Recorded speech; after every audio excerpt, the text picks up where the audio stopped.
And 3, 2, I think we're yes. Yes, wait, where is it? Oh yeah, we're live. All right. Hi everybody and welcome to Honey Badger Radio. This is the Doge and Aydin show, but I also have a guest. I have the stapler here. We're going to be talking about we're going to be looking at a video by Vox. And we're going to be asking the question, is monogamy among humans unnatural? So a little bit of background story. Vox, the reason why I'm choosing this topic is something I've generally been interested in general. There's a lot of people talking about polyamory, and I've known people who have, been in or claim to have been in polyamorous relationships. And I've noticed a trend of people talking about polyamory as a more normalizing thing and going forward. And I know there have been books written about it. One in particular that my wife has talked about and owns is called, what is it called? Sex at Dawn.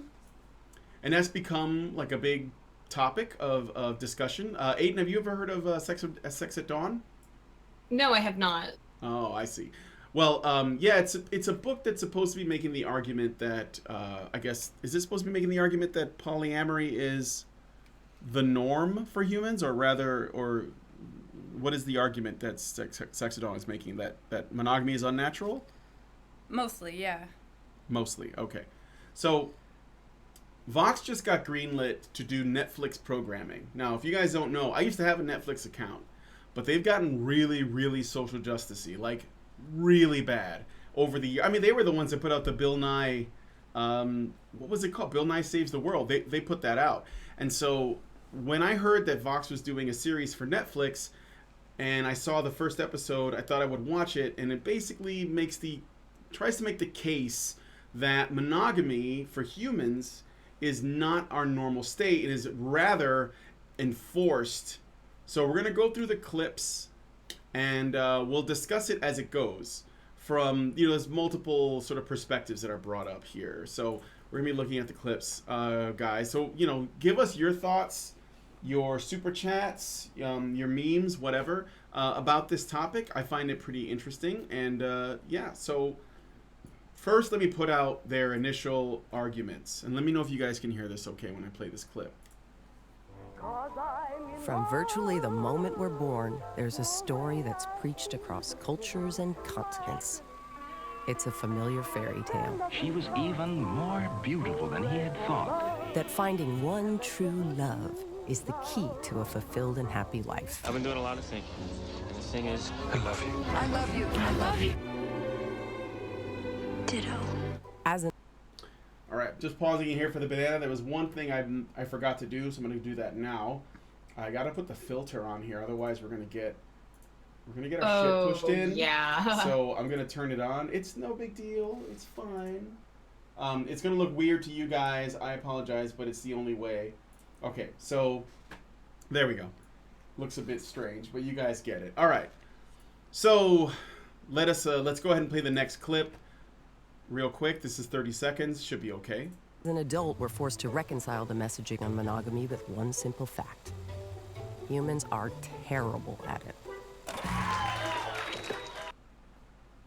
It's kept Jerry Springer on the air for 25 years. So, I've been sleeping with Eddie. You cheated on me with her? I have your name tattooed on me! And why would you? How many girls you take from me, Aaron? In 2016, 2.2 million U.S. couples got married, but over 800,000 called it quits. All right. Pausing for the banana, but also wanted to chime in real quick on this. First things first, that's actually proof that it seems to work because the majority keep stay together. I don't know if yeah. And in fact, actually, it's been on the up and up over the last the statistics that they may be citing. I'm not exactly sure here. The divorce rates were highest in about the mid 90s, but since the financial sort of collapse of the mid 2000s, housing collapse, stuff like that, late 2000, 2010 sort of era, it's really actually been on the up and up. The divorce rates have actually been decreasing. Now, the single parenthood rate has been going up, but only in certain demographics. So Yeah. marriage is actually doing quite well comparatively to how it was 15, 20 years ago. Ah, see, there's another bit of info that I did not have. Interesting that they would try to point this out. So already we're starting from some bad information, and this is important for you guys to know and ask yourself. Why do you think? Why are they putting this info out there? I just think that's a really important question. Why would they put this out there? Okay, so do you have any thoughts on this at all? So far? Not yet. Okay. All right. We're getting to the good stuff a little bit later. They're still sort of setting up their argument. So I'm going to jump ahead a bit to 3 minutes and 15 seconds in. They conduct some interviews with people, and I think this is a bit misleading. No, actually, it's very misleading because they have this bit where I may as well show you guys the interviews, even though it goes on for a little while. This wasn't originally one of my clips, but I think it's worth pointing out here. We met in a candy store, 1946. We went to college. Okay, so you have an old couple that's been together a really long time, and now we have a young couple. Together. We were both in a relationship then. We didn't cheat. I look so guilty every time we talk about I'm it. bad at talking about this. It's arranged marriage, whatever they selected. And then we have an Indian couple that's very old. They throw in a lot of diversity in here. And I'm very happy with that. We had a study date one night. All right, now wait. Now here's where I think they go a little off the deep end here. Okay, so this is the reason. Okay. We're talking about why monogamy, whether or not monogamy is natural, okay? And I think that there's some misleading stuff. They basically bring in a gay couple, a lesbian couple, and a really, really weird trans otherkin couple. I'm not even kidding. They like identify as foxes or something, right?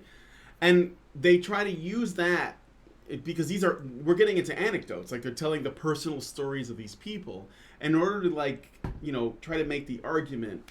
And these people skew things. And the fact is, we'll get back to this later, but the fact is, if human beings pair bonded for the sake of reproduction, if that would be the counter argument that this show is trying to argue against, using couples that cannot reproduce as evidence that it's unnatural does not support their argument, but it can be very manipulative, right?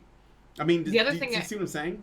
Yeah. Yeah, no, that's completely correct. The other thing to be very close attention to going into this, because we've all seen it, but for the viewers at home who are going to be watching this, is be very attentive of their definition of natural. Oh yeah. Which is debatable at best, I think. Okay. So again, yeah. Well, no, I mean, in the first place, like, is it natural or is it normal, or what are you trying to say exactly? Yeah. Also, it's like, I mean, is it natural for people to be gay? It is outside of the norm of what species exists to do. Are people born more gay or not? Yeah, I would say we see pretty significant evidence that some people are born more gay, but does that mean it's the norm? And we have to get into what is natural in terms of also what is natural from, because it doesn't exist inherent in our species, that doesn't mean 100,000 years of evolution and societal practice, therefore it doesn't count if we just went back to pure nature. It's not really what we are. Yeah. Not only just us, like even look at other animals that live in packs, wolves, dolphins, and then look at an animal from those kinds of pack-related species if they were raised outside of the normal pack environment. It might return to nature, but that's not how that species behaves normatively. Yeah, pretty much. There's definitely some definition magic going on, with words. Okay, so let me go through the rest of these, and then we'll get into Dan Savage, which is the next bit that we're going to look at. Twice in 1 week. I haven't heard from Dan Savage in years, now twice in the same week. Had a study date one night, and that study break turned into anatomy, I guess. I've never felt this way about anybody before. I feel done. Oh, that couple's great. We're gonna come back to these two later on, but I has a sad for this guy. Yeah. All right. So anyway, let us continue. For I feel God has blessed us. We found true love. Of course we did. We're still here 70 years. What do you expect? 25 years I would have got out in good behavior. I would like to think that soulmates are real, but She's my soulmate. Well, you're mine too. Okay, so you see, lesbian couple, they throw all the variety in there, and but we're trying to make we're trying to make a scientific argument, so we got to stick to the facts. So that was just fluff. It doesn't really mean anything, but I want you to know what Vox is doing. That's why I showed that to you. But this is where we're going to get into some of the more important bits, the juicier bits. Okay, so let me play this next bit here. But monogamy and love aren't the same thing.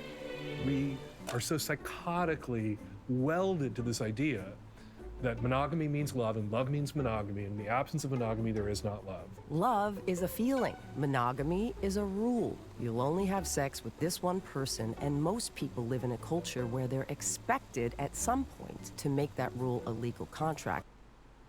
All right.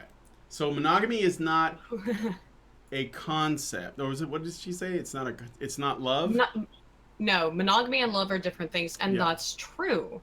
Yes. I would say. Absolutely. You can have people who but I think also the definition of love, I just did a video about the meaning of words, and we're talking about words again here, of it's more like when you look at people who've been together for 50 years, do they lust after each other anymore? Sometimes, but oftentimes it's not that kind of, we use one word for love, but in other languages like agape, unconditional, right? Mm-hmm. There's more than one type. So the idea that what basically this video does is conflates lust, wanting to fuck somebody, with the concept of love, which is a disparate thing. Yes, absolutely. It's definitely an oversimplification. I mean, this is what Vox is working from, and what I would like to do is the opposite of what they're doing. So I think that Vox is trying to strawman their opposing argument as much as possible by oversimplifying it to the point of retardation, so they can make their case, which is ultimately, guys, what Vox is trying to say is that monogamy is not normal for humans. And what I want to do is natural. Not natural, normal, same shit, right? To them. What I want to do is I want to try to build the strongest case for them as possible and then take it down. So that's called steel manning. I want to steel man their argument because I'm interested in this as a topic, and maybe I'm wrong about, maybe Vox is right, but I doubt it, but that's not where I stand right now, but I'd like to see where this goes. So we're going to try, and that's why we have, I brought the stapler on because she's read Sex at Dawn, she's written about it, and we talked about it at length a few times. So, but anyway, I got some super chats here, and then we'll go ahead and continue. So, Alec Undusco gave us $10 and says, a long while back, Netflix had a documentary responding to the hyper SJW Super Size Me called Fathead. When that disappeared off there, I noticed that SJW-ification, okay, steadily rose.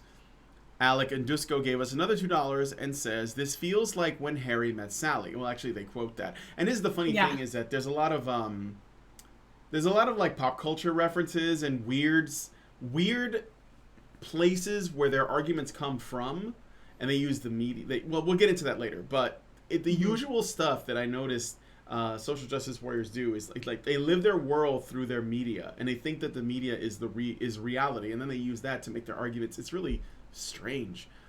Red Moonblade gives us $5 and says, humans are unnatural, not supposed to exist, but chaos has a way to spice up nature. Thank you for the super finds chats. A way, right? Yes, that's right. All right. So now we will go ahead, and I'm going to jump up a little bit to 4 minutes and 35 seconds. And this is the writer of Sex at Dawn, right? Right. Yeah. So. Oh, that's who this guy. Oh, okay. Okay. Yeah. So I'm going to go ahead and play it from here. There's been a culturally accepted explanation. Sound check. One.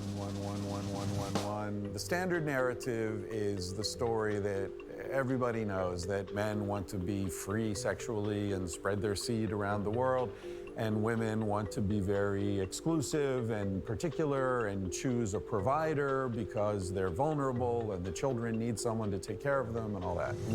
Okay, pausing for the banana, but also to respond. Aydin, did you want to say something? Oh, I want to respond without going off on a tirade and just dumping my whole load about why this is all bullshit. So I'm trying to like figure out how to parse it without just being like, here's why you're wrong. But save it for the show. Right. Okay, so his contention here though is that the idea is that women only seek the best providers. If we're talking about pure nature correctly, that's not true. Pure nature in a pure outside of your patriarchy, and yes, if you want to call this the patriarchy, this is what it really is, such as it is. It's civilization, but not a bad thing unless you think civilization's a bad thing. We're talking about for those of you guys who are watching, Aydin's not talking about the feminist definition of patriarchy, where it's the real definition of patriarchy. The feminist definition is that the men rule the world, and they do so only for the benefit of men and at the expense of women, and that is not correct. Patriarchy is not that definition. But go ahead, just for the people watching to clear things up. Yeah, sorry. It's more that men invented science, technology, literature, art, everything, to provide ways of demonstrating their value to women in ways outside of being the best genetic provider. So if what he's saying is factually incorrect, in that if we were talking about just nature, all of the women would want to get the best genes to carry on to the next generation. Where this starts to hit a stumbling point, and why we invented this shit culturally, is because our children take 10 to 20 years to raise to maturity so that they themselves can pass on their genes. And if you don't raise a child to the point where it can pass on its genes, then you failed in your genetic predisposition.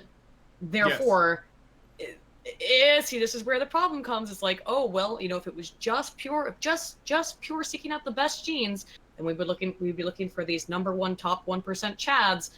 But we need to make sure that children are provided for. So this is my problem out of the gate with this nature argument of I think you're conflating some things. That's all. I'll hold off. Okay. So and if you wanted to add anything to that, but let me just respond to what he said so far. So what he said so far, if you're gonna go back to the times of hunter-gatherer, like early human beings, the idea that men want to spread their seed to as many people as possible, and that women want to be more selective because they have to essentially make sure that their baby is going to be safe, and they're going to be vulnerable during pregnancy and after pregnancy. And of course, our human babies, are extremely vulnerable, for a long time. Like, we're not able to pretty much defend ourselves for, I'm thinking the longest in terms of the mammals, right? Like, we're the most vulnerable for the longest period of time after we're born, right? Because of the length needed for brain development. Yeah, because of our big ass brains. Yeah. So because of that, then yes, all those things are true so far. Now, he is explaining, like, the common argument is this, and he's basically just put out what I just repeated. But he's about to make the counter argument against that idea, I think. So right. Yeah, so let's hear the rest, unless you wanted to say something to that. No, I'm good. Okay. Aydin already hit on what one you of were the thinking. Big criticism. Yeah. Okay. The lack of including parenting in the argument. Yeah. Okay. So, guys, let me know if you can hear the stapler okay, too. I know that she's kind of soft-spoken. All right. Going on. Women trade sexual fidelity to men in exchange for goods and services, essentially. In this...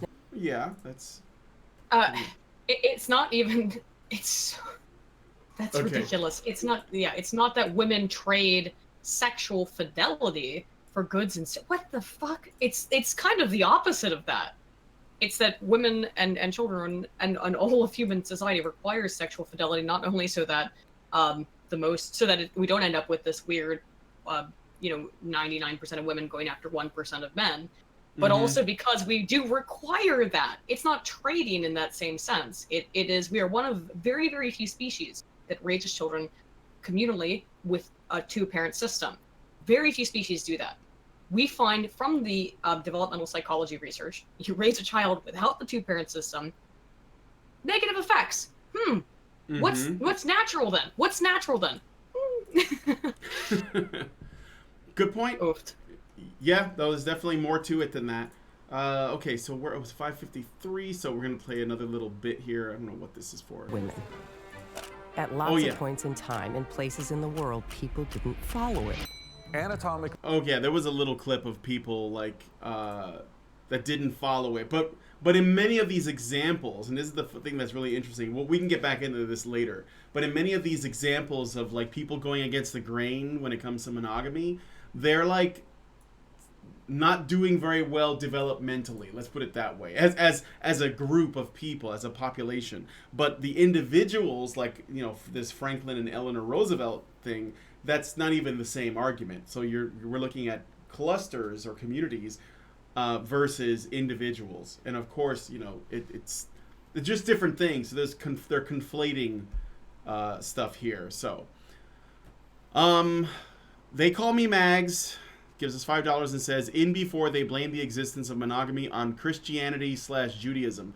Yeah, they don't really do that, right? They don't outwardly say it's Christianity. They blame it on agriculture.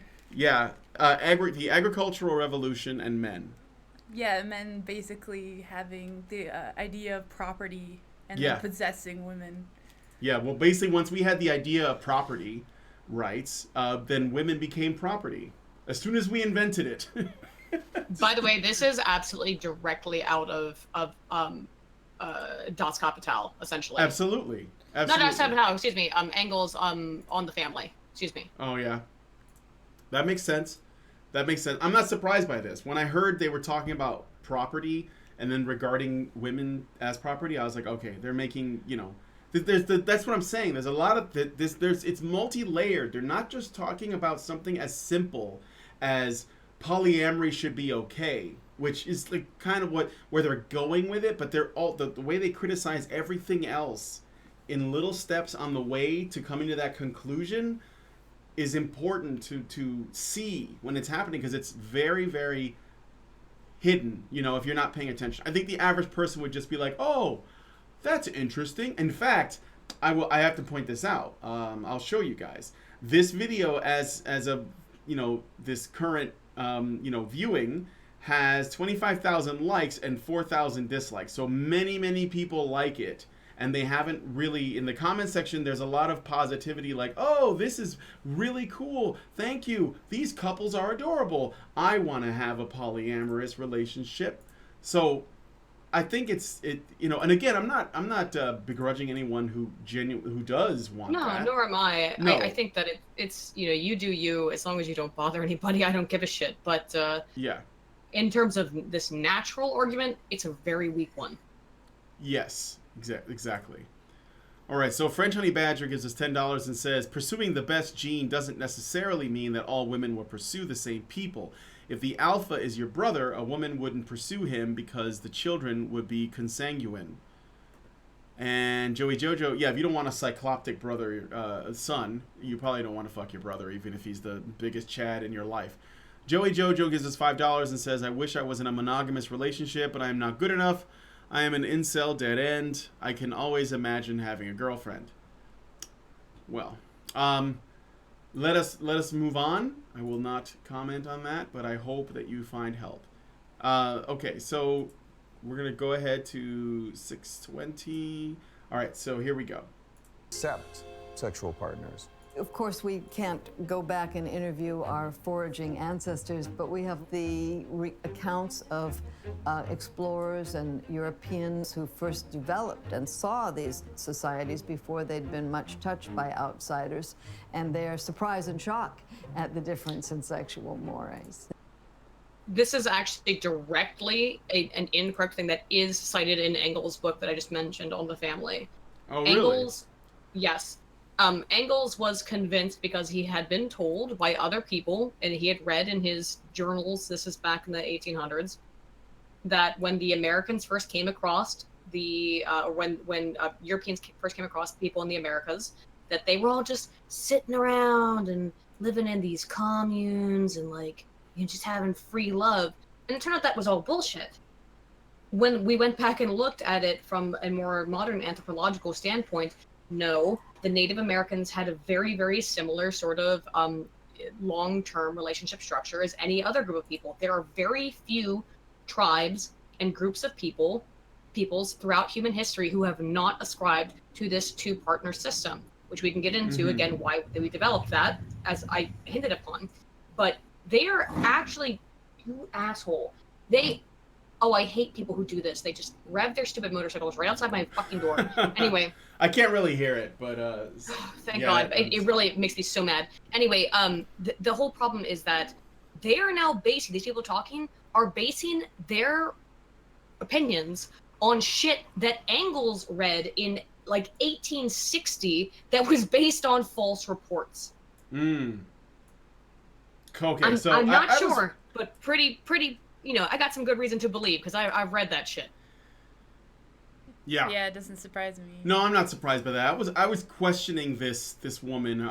Kuntz is her name. I feel free to make whatever jokes might come out of that. But what joke could possibly joke about? Miss Kuntz. Miss Kuntz. Yeah, I had a feeling that her story smelled fishy. No pun intended. Or perhaps it was. Okay, so let me read this of the super chat, and we're going to hear the other part. She's actually going to tell this story that she heard about. Red Moonblade gives us $5 and says, there was no certainty, only instincts. Back then, instinct was king, and people were more open to use their instinct to reproduce. All right, so here we go. There's a wonderful story that a Jesuit who lived with the Niscapi Indians for some time, and he would ask, if you let your wives have this much freedom, how do you know look at how old this is. 1690. Yeah. And I like how she starts with, how could you let your wives have this much freedom? It's interesting. This is this kind of gynocentric view on, the responsibilities of everything involving like raising the next generation. Let's hear the rest of that. I got to hear this. Much freedom. How do you know that the child she bears will belong to you? And he recorded the answer of the Indian. Thou hast no sense. The guy said, you Frenchmen love only the children of your body, but we love all the children of the tribe. No, this is directly the fucking Engels shit, because this is what Engels was fighting for. Is he wanted the dissolution of the family because he saw the family, and this is also in the Communist Manifesto, of the most basic source of all class struggle is the family because of the concept of inheritance. Did you see, actually, this is of import to this topic, that France just upheld the decision to make paternity tests illegal? No, I did not. Holy shit. Yeah, because they said that the paternity test would disturb the French family, and now apparently Germany is trying to do the same thing. Yeah. Oh my God. Wow. Well, R.I.P. Europe. I hope press F to pay respects to France. Yeah, I had a feeling this was bullshit. Otherwise, you have a tribe of cucks, and I don't know that that's a much better argument. And it's weird because there's this idea that men don't want to take care of their own kids. We might as well talk about this now because I just thought of it. Where's this idea that men would not want to take care of kids that aren't theirs? How is that something that is socialized and Eurocentric, which is the argument that's being placed here, because they're saying that this tribe supposedly would not care. I mean, it's possible that that's true because I guess there are places where they do that, but Do you see what I'm saying? Like, what's being implied here, I think, by this woman, Kuntz, is that men who don't want to take care of kids if they're not their kids, if they're not of their loins, right, are being socialized to believe that. And what would be a better idea would be to essentially just treat all the children as though, you know, they are all yours, like the tribe. No matter who, whether it's your biological kid or not, you should raise it, right? You see what I'm saying? So she's treating that like a Marxist socialized. in nature. Yeah. Or, well, not Marxist, but socialist communist in nature. Yeah. Exactly. So this is suspect because I'm pretty sure, and this is probably, maybe this is true in many other mammals. Males don't want to raise kids that aren't theirs. I don't think they're not really friendly with them, right? I mean, we actually, as a species, we have the astounding ability to be that way. But no, as a general rule of thumb, you want to prioritize your own children, and it's why, you know, there's so much problem with inbreeding, adoption. Well, no, with adoption in terms of like adopted children don't often feel loved, and it's beyond that. I'm not just adopted, but what we call blended families. You know, where it's your mom remarries, and I don't feel like my stepdad loves me as much as he loves his kids. Yeah, it's pretty much always a problem. Yeah. Okay. So let's continue. I want to hear the rest of her story. Where am I at? 701. Okay. If a child is crying, the adult nearest to that child picks it up. Nobody says, hey, your kid's crying. No, there's a commonality to parenthood among hunter-gatherers. One of the... All right. Has she managed to speak? Yes, Allison, yes. Allison is watching to make sure that you talk. All right, so one of the tribe. This is oh, by the way, guys, this should be fun. So this video, I just remembered this because we're getting to this point. This video was put on YouTube by Vox. Right. It's currently a YouTube video by Vox, and there is nudity in this video, okay? But it's not flagged or anything like that. Now, we're just talking about the video, and I put filters on it and everything. But if we get flagged, then, you know, I'm just going to let that sink in. Like, that could happen because there is nudity. There's sausage. You're probably looking at sausage now. And there's some tatas. And but they're like hunter-gatherer tatas. For some reason, like, the National Geographic boobs are okay in many cases. So I don't know if this is going to qualify. But yes, like like National Geographic. All right, so anyway, just a heads up in case something happens. Those groups are the Bari of Venezuela, where every man who sleeps with a woman while she's pregnant is considered a father of the child and helps provide for it. Now, in our society, that would probably not work very well. I'm not... Yeah, it probably wouldn't. But, Allison, I hear you about the sausage. Can I do my show, please? All right, so... So in this, is it the Venezuelan tribe? Is that what she said?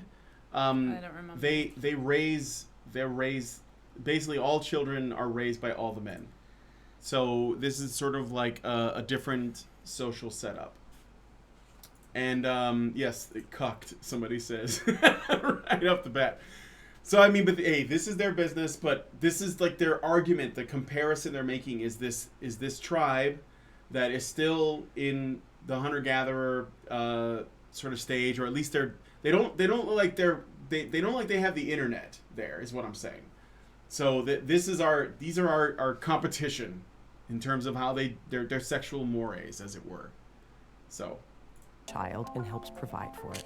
Now, in our society, that would probably not work very well. I'm not recommending it. But in that society, a child who had several fathers named because she'd slept with several fathers actually had a much better chance of surviving to adulthood because those men contributed. Did you ever think of... Whoa. Any thoughts? Well, duh. It's kind of like, well, no, I mean, no shit. I mean, if you have a whole bunch of men contributing, I guess so. But again, this is, forwarding this sort of idea that, oh, well, maybe the best way is this polyamorous society. But are they really talking about polyamory here? Or are they talking about one woman, multiple men? Sperm competition. And how is that possibly viable for society? What if... That's 50-50. That's 50-50 and requires a lot of input from both. Yeah. You know what I just thought about? What if one of the reasons why they're still living in grass huts and like picking berries? No, I'm serious. What if one of the reasons why they live this way is because the men have no instinct. They have nothing to drive them to excel, to try to attract the best women, because they're all going to get pussy no matter what. So, it's like that old joke that Dave Chappelle used to say, if a man could live in a cardboard box and attract a woman, he would not buy a house. He would just live in a cardboard box. So pretty much. Yeah, exactly. So like if there's no incentive to like build anything or be good at anything or provide new technologies and essentially compete with other men because they're all going to get laid no matter what, then yeah, there's not going to be any progress. That's one of the reasons, I bet. I mean, is that unreasonable? No, I think that's absolutely right. Yeah. That was it just dawned on me, like, shit. Right. John the Bemused says, wrong, Brian, I like my house. No, I like my house too, but I'm just saying. It's like, if we didn't have competition, I don't think we'd have electricity and phones and the internet. You won't see an egalitarian society, like, progressing anywhere. No. Only hierarchical ones do. There you go. And I think the only other thing to say on that is that, when we see the societies that have built on their own accord the most advanced quote-unquote societies, they're ones that are, they tend to be societies that are based on a lot of this forward-thinking, planning, artistry, language, all this other stuff, all these other methods of displaying value that men have outside of just protect. That's it. So this is actually it's very funny that in all of their forwarding of this, they are at the same time, and I was trying to bring this up in the beginning, but it's good now that we've seen it come to fruition. Of all of their denial of the original statement made by that guy, that is ultimately what they are proposing, is all the men protect and the women just stay at home and don't do anything, right? Yeah. And they just produce children. That is what you're actually proposing. Of a communal a communal version of that rather than a monogamous version of it. Pretty much, yeah. Yeah, pretty much. It's like seizing the means of reproduction. Yep. All right, so let us. French Honey Badger gave us $5 and says, the advantage of a hunter-gatherer society? You don't have whiny, rich intellectuals to tell you how you should live your life. Are you saying that Vox should go live in the huts with these Venezuelans? Because I think that even in the society... Yeah, they could, but I think that even in a society where all the men in that hunter-gatherer society get ass so that they can raise the babies, I still think that Vox would end up not getting any ass. No, but seriously, if you really wanted to live that way, you could do it. Absolutely. Everybody, nobody would stand in your way. You could start a little commune. Well, I mean, if you moved into their tribe, they'd probably kill you. But I mean, I guess if you not somebody else's tribe. Make your own. Go make your own tribe. Make your own tribe. Get your own bowl cuts and loincloths and fishing sticks. All right, so it's just like what's her name said, Camille Paglia. If women were in charge, we'd still be living in grass huts. It's exactly that. It's exactly that. She's not just making fun. All right, so anyway, where am I? 8:44. Here we go. We shouldn't be surprised that some cultures practice non-monogamy, because in the animal world, true sexual monogamy is virtually unheard of. All right, this is bullshit. Go there ahead. are a couple of species. There are a couple of species that are really sexually monogamous. That is true. A lot of bird species are. A lot of bird species will die if their partner dies. I mean, they will actually die of heartbreak, more or less. But there it is not unheard of in the animal species. Now, I would say it was truly unnatural if we could not find any analog in nature. We find analogs in nature. Mm-hmm. So, whatever. What are some animals that die of heartbreak? I've never heard of that.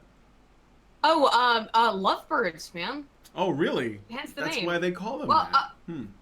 Lots of parrot species will actually die. They essentially they can't live without the other side, and particularly in captivity, if there's not a partner for your bird, it can sometimes die. Penguins, a lot of bird species are that way. Yeah, I thought of birds first thing, and they use a tapeworm. Oh yeah, we're getting to the tapeworm bit. That's a huge straw man. So please love your burbs, love the burbs, because they'll die. It's true, but it's interesting they use a tapeworm. Yeah. That's okay. the level you have to go to, is down to a fucking tapeworm.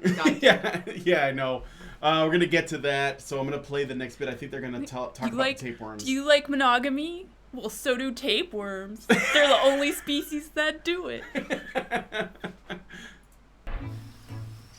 The most romantic creature might be the Diplozoan paradoxum, a parasitic tapeworm that literally fuses together with its partner for life. But oh my god, humans this aren't is tapeworms. so cringe. Yeah. That's terrible. So okay, this is the straw man argument that's being made. They're basically saying okay, so they go to what they're calling the most romantic organism. And it's this tapeworm that literally fuses with another tapeworm for life. So they are comparing monogamous people or animals to creatures that, as part of their biology, fuse together. Yeah, Allison is raging in the comments. Yeah, I know, Allison. I can see it, but they're comparing a very simple multi-cell organism to the complexity that is the human species. Yeah. Monogamy is basically parasites. That's how cancerous it is, guys. Monogamy equals parasitism. That's what they're doing. That's what they're doing. Oh, they want you to be disgusted. This is very intentional. That is incredibly yeah. intentional, of being like, oh, monogamy equals parasite. That's very intentional sophistry. Yeah. Absolutely. All right. Maul Lurk gives us 20 kronas and says, next up, the deep sea anglerfish. So romantic. Those things are beautiful. Okay? You patriarch. How dare you criticize her appearance of the beautiful female anglerfish? She's beautiful. She don't need no man except for to embed into her body like a fucking cancerous tumor. Yeah. French Honey Badger gives us $5 and says, by that standard, the anglerfish is much more romantic because the male fuses to the female and because a pair of testicles. Oh, yeah, there you go. Yeah. Okay. So, okay, that was 9:06, so I'm going to jump ahead to 9:55. We're going to try to stay on task here. All right, here we go. Each other to fertilize her egg. It's survival of the fittest.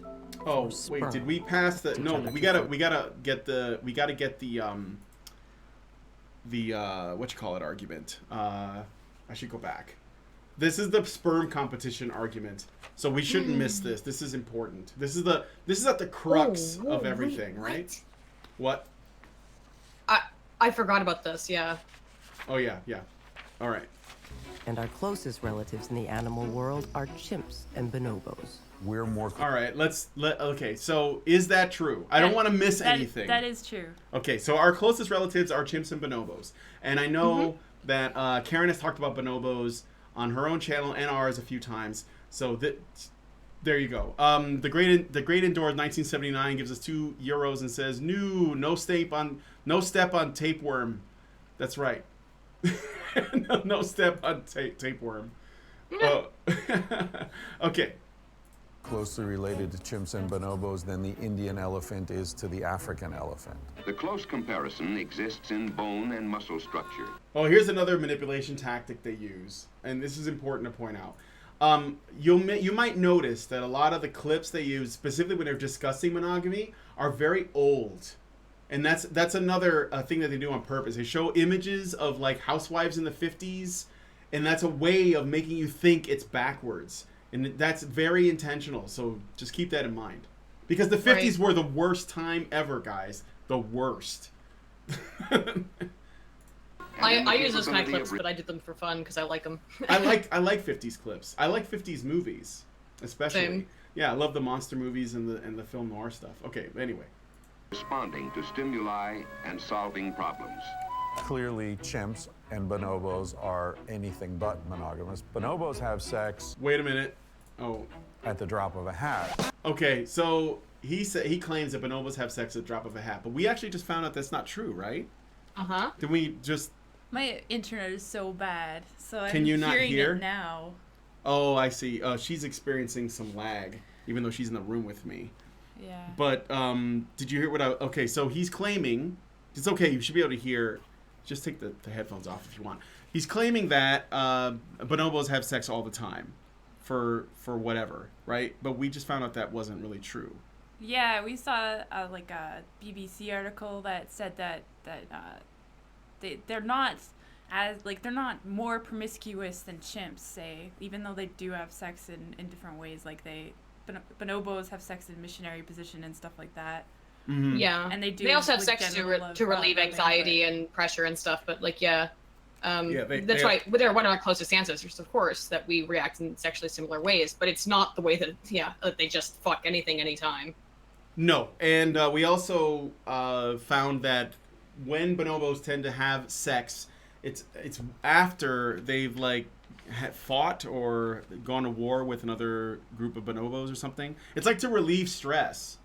So, they engage in combat or something, and then afterwards they're like, oh man, I could really blow my load right now to calm down. It's like yeah, they don't fight each other as much as chimps do. Mm-hmm. But they do. They will have sex to calm a situation, like to eat together. Oh yeah.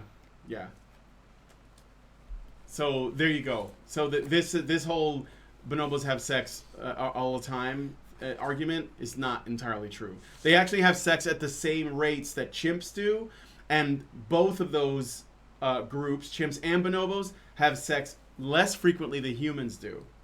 Allison wants to come on. Should I bring Allison on? Yeah. That's totally cool with me. Yeah, Allison, then I don't have to talk as much. Well, you should still hang out. Don't leave. All right, give me a second. I'll bring Allison in here. I knew this was gonna happen. I think someone was asking earlier about sort of I don't know why the idea of so slow for me. while that's happening about microchimerism. Yeah. Someone was kind of asking about that. What's okay? It was either in the chat. So microchimerism is the idea that the idea that any sperms that are put into a woman affect her future production of offspring, and it's true, but it only occurs after in future fetal development after a woman's had a first child. I don't remember where I saw that in the chat, but this idea of it actually is true that having multiple sexual partners can in some way affect long-term stuff. Like we know, for example, through the microchimeric stuff, it doesn't mostly happen in humans, but we do know that if a woman has had a baby by a certain man and then has sex with another dude and then has a baby from another dude outside of that, some of the people that she had sex with beforehand can potentially, it is possible for there to be some fetal microchimerism from the previous sexual donors. Yeah. Okay. So that is another, that's actually a fairly strong argument for why we are a monogamous species, or why monogamy is not, quote, unnatural. Because why else would our bodies do that? Good. Why would our bodies start to include elements potentially or try to replicate other sexual partners that we had previously? Allison. Yeah, that's a good point. That's a good point. I didn't consider. All right. Allison, did you want to say something? She's in here now, I think. Hey. Allison. All right. I'm gonna read another super chat that I just got. Tyler Preston, gives us $5 and says, "Is this a temper tantrum based on what Jordan Peterson said about enforced monogamy?" No. No. I actually, it's interesting though you point that out because the timing is Hello? good. There she is, Hey. Allison. Yeah. Oh, okay. All right. Well, this is I have this Siberia headset thing, and it counterintuitively, when I turn the dial and the light turns off, is when I can speak. Okay. So, that's weird. yes, it's very, very odd. But yes, I wanted to come in on the chimps and bonobos thing, but continue with your super chat. I'm done reading it. It was just Tyler Preston said, "Is this temper tantrum based on what Jordan Peterson said about enforced monogamy?" I don't think this Vox clip is based on that. I think that they had this in the works for a while already, and I wasn't thinking about it when I did this story. I just saw that, and it just kind of like raised my interest. Because at first I just watched it for no reason, and then when we were watching it, Stapler said, "Oh, you know what? This sounds like the same arguments that were made in Sex at Dawn, which is a book that she has that we've talked about." So then I thought, oh, you know what? This could be an interesting topic. So that was the reason why I did it. It is an interesting topic. Yeah. Actually, real quick, Allison, are you familiar with that microchimerism stuff? Because the alt-right kind of use that a lot. But it is actually an argument against this. I actually am not familiar with the microchimerism thing, and I actually did not hear it while I was struggling with my headset and the confusion of the design decision to light up when you aren't able to speak. Oh, no problem. I just saw a couple from the chat. We're also confused by it. There's basically, it's this this thing in biology. It's called feto-maternal microchimerism, also known as fetal cell microchimerism, whereby, I'm reading the Wikipedia page directly, a fetus passed through the placenta and established cell lineages with the mother. Fetal cells have been documented to persist and multiply in the mother for several decades. The exact phenotype of these cells are unknown. In other words, what happens is that if you have already had a child from a man, some of the DNA of his sperm, of his DNA that is reproduced in the mother, and thereby future children are potentially influenced on some level. We don't know to what extent, because this is like really like cutting edge, dangerous research to stuff that's hard to deal with. It's almost like graft versus host stuff, where it is possible for future children to be on some level affected genetically, even potentially, by previous sperm donors to a woman who has given birth before. So, yeah, that's a real strong piece of evidence against this whole humans are not made to be monogamous, because why else would our bodies retain that genetic information? I've never heard that before. She says it's pretty new stuff, huh? Yeah. Well, the alt-right uses it in a really stupid way to be like, oh, if you fuck a black guy, it means that your body is forever like fucked up. That's not what it means.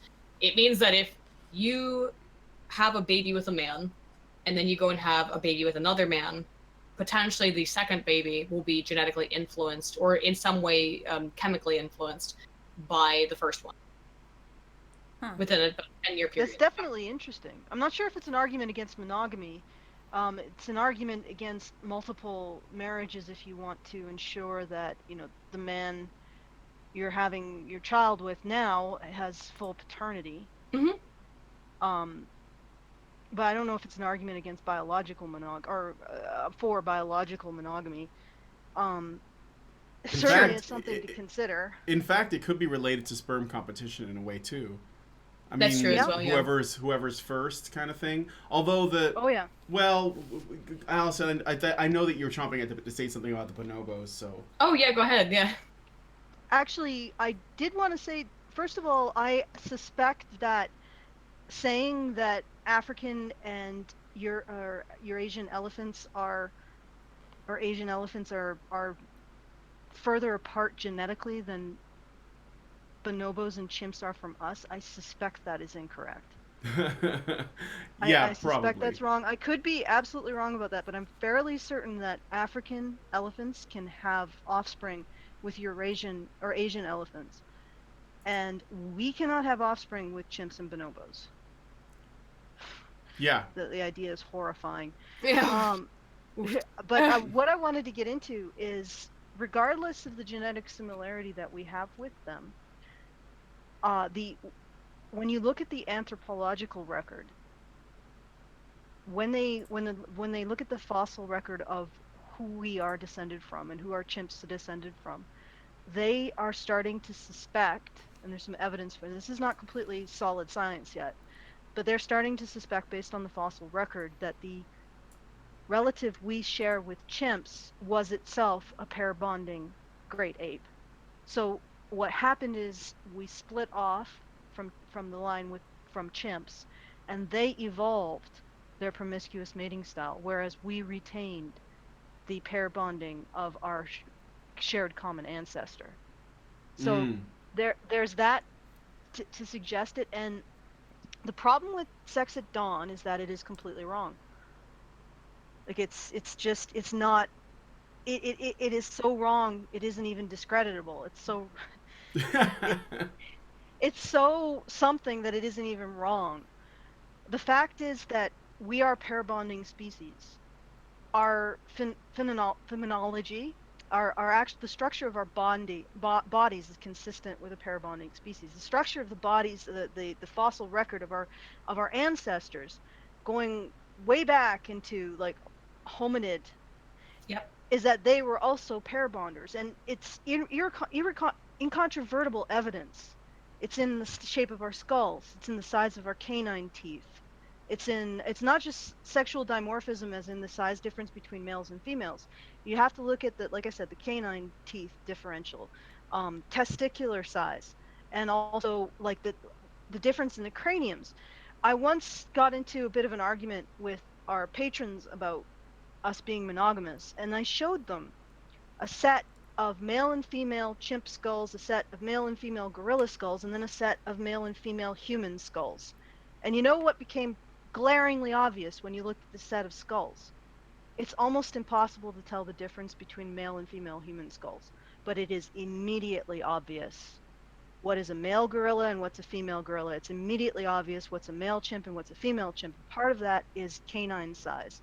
If we had the same kind of sexual dimorphism as chimps, male humans would have canines like orc tusks. Right. And we the way that we did this, real quickly though, is that we don't have the physical dimorphism, so we have the social dimorphism. Yeah, the social dimorphism is not inconsistent with pair bonding. Right. For example, like another pair bonding mammal that they think has parallel evolution with us is of course wolves. And they actually have role specialization between male and female wolves. So the female wolf will be tasked with things like choosing the den site, which is an important strategic choice. And the male wolf will generally lead the hunt, so lead the provisioning. So they are definitely a pair bonder, and they still have sex roles based on their sex. So I mean, it's not incompatible with pair bonding, but the physical dimorphism is generally when you see that low canine dimorphism, you're looking at very low rates of competition between men over sexual mates, and that's something that's actually pretty unique about humans. Is the classic example of toxic masculinity by the feminists is pickup artist culture. But if you think about it, that boils down, you take the money out of it because there's a lot of people involved in the culture who give their content for free, or there are friends helping friends to pick up other women. If you think about it, it's men assisting each other in getting mating opportunities. That is almost unthinkable when it comes to other species. Absolutely. Male humans are very deeply cooperative, and not just cooperative in terms of sharing resources and stuff. They're cooperative in terms of sharing mating opportunities. So that level of competition has been greatly reduced with human males. It's still there. There is still competition there, but it tends to demonstrate itself not in violence, but when you're talking about healthy, psychologically healthy men, so men who haven't been abused, haven't been subject to abuse as children, who haven't undergone extreme stressors or that would cause like post-traumatic stress syndrome, and haven't had their own boundaries violated. When you're talking about psychologically healthy men, violence is extremely rare. Usually the competition is very pro-social. And what that means is they'll set up rules to constrain the competition, and they'll abide by the rules. Sports are basically like that. It's an incredibly competitive interaction, but it's within an overall context of cooperation. And that's very uniquely human. And so all of that suggests that we have a much lower level of conflict over mates than other species, definitely than chimpanzees. Chimpanzees, males would never practice pickup artistry, would never try to help another chimpanzee get mating opportunities. You know, that wouldn't happen. That wouldn't occur to them. No, but this is what I think we're going to get into with the ultimate point of this video and its silliness, which is that we invented these social norms for a reason. Yeah, we should get to their arguments. Allison, is there anything else you want to say before I continue the clip? No, I just wanted to talk about this. Sex at dawn is completely discredited. It's nonsense. And yet it persists. It persists and persists and persists. It does. It's disheartening, to say the least. That's why I'm talking about this, because this is on Netflix. There are millions of people watching this going, this sounds right. This is just the indoctrination of the universities has spread to our media. Somebody right, has this to is just stop a it. YouTube video. I wouldn't be so pissed, but yeah, it's a Netflix series. Jesus. The thing is that I don't even understand why it seems like feminists and the regressives who have co-opted the left, why they're so fixated on a tournament species like chimps or bonobos. Because if you want toxic masculinity, that's how you get toxic masculinity. I mean, what they would term toxic masculinity, like guys tearing each other's faces over because some woman flashed her genital swellings at them. That you want that? Is that the society you want? Keep going this way. Keep going this route. I think that they sort of idealize the nice aspects of the bonobo society, right? Of they just have sex to relieve pressure. Oh, isn't that great? While having no concept of the totality of it. Nice. It generally, I guess that like the entire thing about all of this generally stems from a very selective read of anything scientific. Bonobos are not nice. They're actually pretty rapey. There's a lot of coercion. Like if a male is part of is the son of a ranking female, he gets to rape the infant females. Like that's really something we should emulate in our society. And also, the females will come together if there's a male that pisses them off, they will come together as a group and do things like chew off his fingers. So you know that might let's all become bonobos. That'll solve our problems.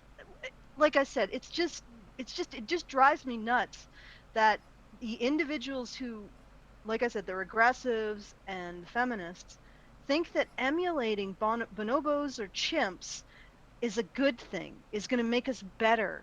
It's not. If you want a species that's uniquely cooperative, uniquely compassionate towards other members of its own kind, and even the Earth and other species, we're it. Pretty much. Outside of that, no other species has the intellect, has the capacity cognitively to consider things outside of that, to plan ahead in order to have delayed reward systems. We're the only species that has the delayed reward response, essentially. As far as I know. We have a delayed reward response, and as a function of our pair bonding and highly involved fathers, and highly cooperative male community, we have language, we have religion, we have Uber, we have feminists. You know, like think about what you asked all for. Parts of the world. Yeah, we've adapted to everywhere in the world, and we're not stuck in a jungle. Bonobos do that. They're not going to, because they don't require to survive. They do not require the sheer amount of social complexity that we do. And we need that social complexity because we are pair bonders. Our children require way too long to become adult and reproductive themselves. If you actually look at the human life cycle, it is insane. Like, I think the only types of animals that have less of an insane life cycle than we do are like those parasites that become like 4 or 5 different forms. You know, they start out like a worm, and then they become like a mushroom, and then they become like a helicopter, and then they become like, you know what I'm talking about? And I then don't they know, but it finally sounds badass. they finally become their final form, which is like a fly or something. But it's like they have like different life stages, and each one takes place in a different environment, like in the soil, and then in some things intestine, and then in another animal's intestine, and then in outer space or whatever. Like, that's a crazy life cycle. We are almost that crazy. Like, human beings, we have a really crazy When life you look cycle. at the amount of time and effort needed to raise human children, it is basically unprecedented outside of our species. Yep. Anyway, I would like to offer Brian to continue. All right. Thank you for permission. I'm going to go ahead and continue this clip. I want to skip the monkeys fucking bit with the musical interlude because it's not necessary. Oh, I guess it's going to end here. It's so not necessary. I know. They have sex to say hello. They have sex to say goodbye. They have sex when they're stressed out. For both male and female bonobos. What? Is that true? Females Yeah, have sex with no. They infants? mostly have sex when they're stressed out. That's or when they need to reproduce. Yeah, he's misrepresenting the bonobos. Hello, and then they just start fucking. No, that's not how that works. I just have a question. Okay. If this is their ideal society, why is there this incredible anger towards incels? Voluntarily celibate men. Good question. Like, they're saying that sex is the panacea that makes everybody happy with each other. But what about those horrible men who hate women and everybody in society? Well, obviously they're not getting enough sex. No, that's because they're entitled. I mean, how can you simultaneously say that free-flowing sex, hot and cold flowing sex from the taps is what will make society better, and See, and you're expecting consistency. That's not a thing I that people am. love. Didn't Vox do like an article on how incels should all be lined up against a wall and shot for feeling entitlement to women's bodies? Probably. I mean, I'm fairly sure it was Vox. Yeah, I mean, just recently, I'm sure that. Yeah, I'm pretty sure it was Vox that did a bit on them, or maybe it was Mike.com or Al Jazeera Plus or ATTN or Now This or Vice. I don't remember. It's one of those. We could look at bonobos to solve the. Yeah, maybe we things, could ship bonobos over to incels' houses. No, I was gonna say no. I don't want to kill anybody. I'm making a joke. I'm thinking about what they would think. Don't do that. Don't fuck with bonobos. It's not fun. I'm fairly certain. Yeah, it's right. It's the consistency. You think that sex, freely available sex, will solve all of society's problems, but not the incel problem. They're just entitled to women's bodies. I was gonna say we can also use bonobos, the bonobo model, to solve the Me Too problem. 'Cause then, why are women in the workplace at all? We should just be fucking. Yeah. Clearly. Exactly. Fucking A. What women shouldn't work. We just have men do the protecting, and then women just lie around and get pregnant by who knows. That sounds like a feminist utopia, and totally doesn't sound egalitarian. Like a patriarchy or anything. I don't know. That sounds like a feminist utopia. You're right. Exactly. Okay. Free love philosophy makes evolutionary sense. The males get to spread their seed, and the females get to take in the seed of multiple males, which then compete against each other to fertilize her egg. It's survival of the fittest for sperm. There are aspects... That's sperm competition. This is for you guys who might be wondering. All right, continuing on. ...of bonobo anatomy that seem adapted to promiscuity. And intriguingly, you can also find a lot of them in humans, suggesting we may have evolved to be non-monogamous too. There's body dimorphism. What are those features? What are Do the they features? actually indicate what they are? But No. well, body. They just say that we're dimorphic. Like females are a little bit smaller, and the males are bigger. That's one. And they're just sort of going through it. So body size, in species Yes, that but are this is more so absurd because compared to most species, if you look at all species in aggregate, humans are extremely low in sexual dimorphism. In terms of, oh yeah, Compared like to, we were talking about compared the to, skulls. I don't know, male and female spiders, for example, of all Yeah. species, the ape line is actually very low in dimorphism. Yeah, sure. Yeah, makes absolutely. Men don't have horns, for example. Yes, we don't need antlers, although they would be cool. promiscuous, the males tend to be 15 to 25% larger than the females. And in theory, if there are males battling to impregnate women, testicles would be bigger and stronger. You'll see that human testicles are intermediate between very large testicles in bonobos and chimpanzees and very small testicles in gorillas, for example. Just pausing for the banana. Yeah, but go ahead. Here's the problem. With bonobo and chimpanzees are a tournament mater, gorillas are polygynous. So all you've said is humans have testicle size not consistent with tournament maters, like bonobo and chimps, and not consistent with polygynous maters like gorillas. Well, okay. Well, what could be somewhere between tournament and polygyny? One female?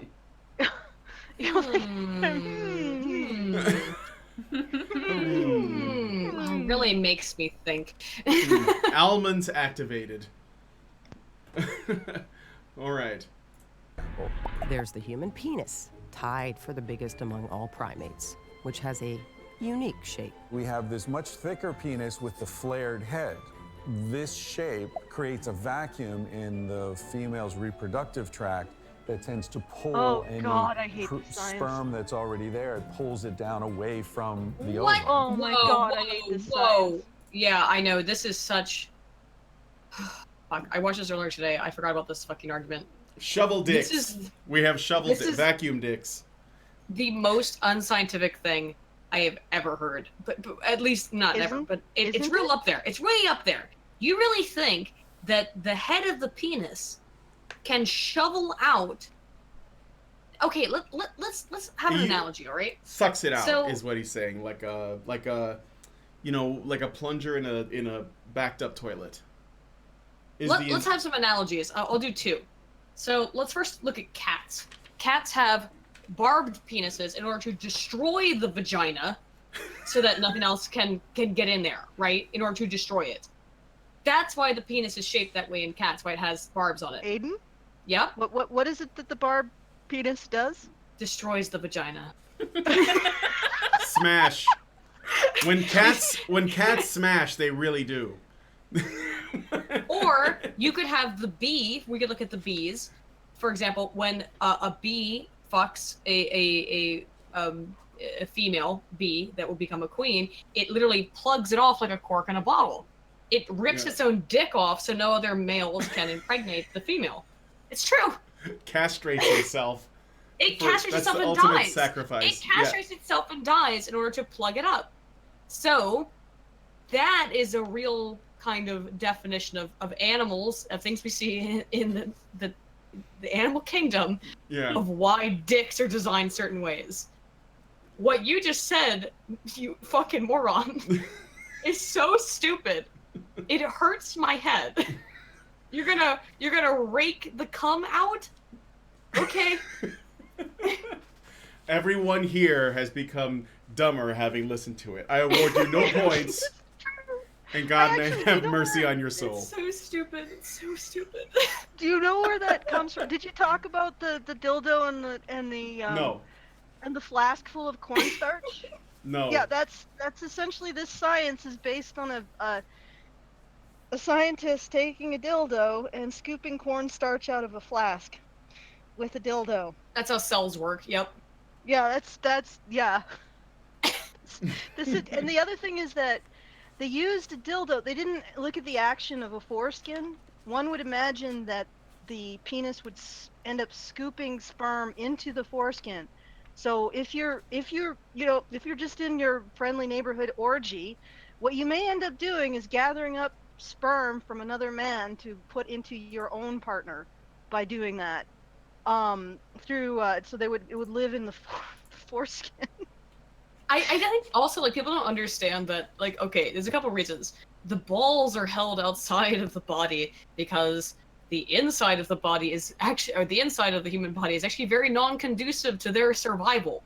They can live up to maybe 3 days, but exposed to air, exposed to anything, sperm dies very quickly. Yeah. So this is all such stupid shit. This is actual pseudoscience. This is legitimate like 1900s Victorian level stupidity. Yeah. This guy, I believe this guy we're looking at, he's the guy who wrote Sex at Dawn. This is a reminder because I brought this up before. He was on Joe Rogan. He makes the rounds. This guy takes these ideas everywhere in the mainstream and talks about this stuff. Just letting you know, this is out there. He was on Joe Rogan. I'm almost positive. Yeah, I know this is out there, and it's like the other thing is that the reason why chimp penises are shaped the way they do is so that they can poke through seminal plugs. If you don't know what a seminal plug is, when a chimp copulates with another chimp and they ejaculate, their semen forms a plug to prevent other chimps from ejaculate from reaching the parts of the female reproductive system that it needs to reach. But to counteract that, other chimps have evolved a penis that will allow them to get through the seminal plug of other chimps. So it's that's I'm not sure where they're going with it, but it's nowhere sensible. No. All right, I got a couple super chats. Exil Pierce gives us $5 and says, please upload this after the stream is complete. Very interesting, and I hate that I missed the beginning. Well, thank you. We certainly will, but it will be on the main channel, not on this one. It'll be on Honey Badger Radios, it'll be on the live stream channel, not this one. So you got to subscribe to Honey Badger live streams. That's right.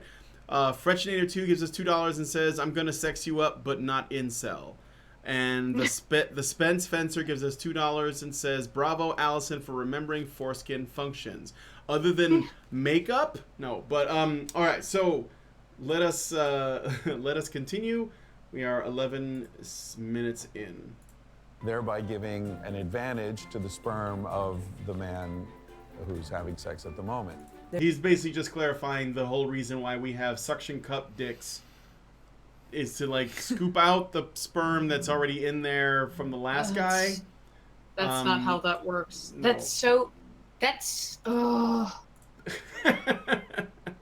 All right, going on to the next bit here. Oh yeah, right. Female co-opulation vocalization or whatever. Well known and accepted, it's a standard feature of movie sex scenes. What we see is that female copulatory vocalization is common among primates that engage in sperm competition. Then there's the fact that humans and... All right, so the idea is because women groan, that's something that is part of sperm competition because... It brings all the boys to the yard. Also, is that men what it's don't do supposed to... that at all. Is That's that... his doesn't argument. make any damn sense. I mean, I've never heard of a man having a cum face or an orgasm noise. That's never happened ever. What the fuck is this? This is the dumbest fucking shit. Ugh. So, dude, no, really, like, it makes me so angry that they try to present this absolute, what is essentially Victorian pseudoscience. This is Victorian tier. Victoria tier. Okay, I'm gonna say something about this. If we wanted to bring all the boys to the yard, the way to do it would be high visible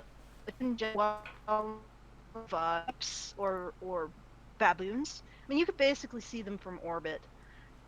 We would do that. We would have genital swellings that you can see from orbit, and we would give off a stench that males could detect from 5 miles away.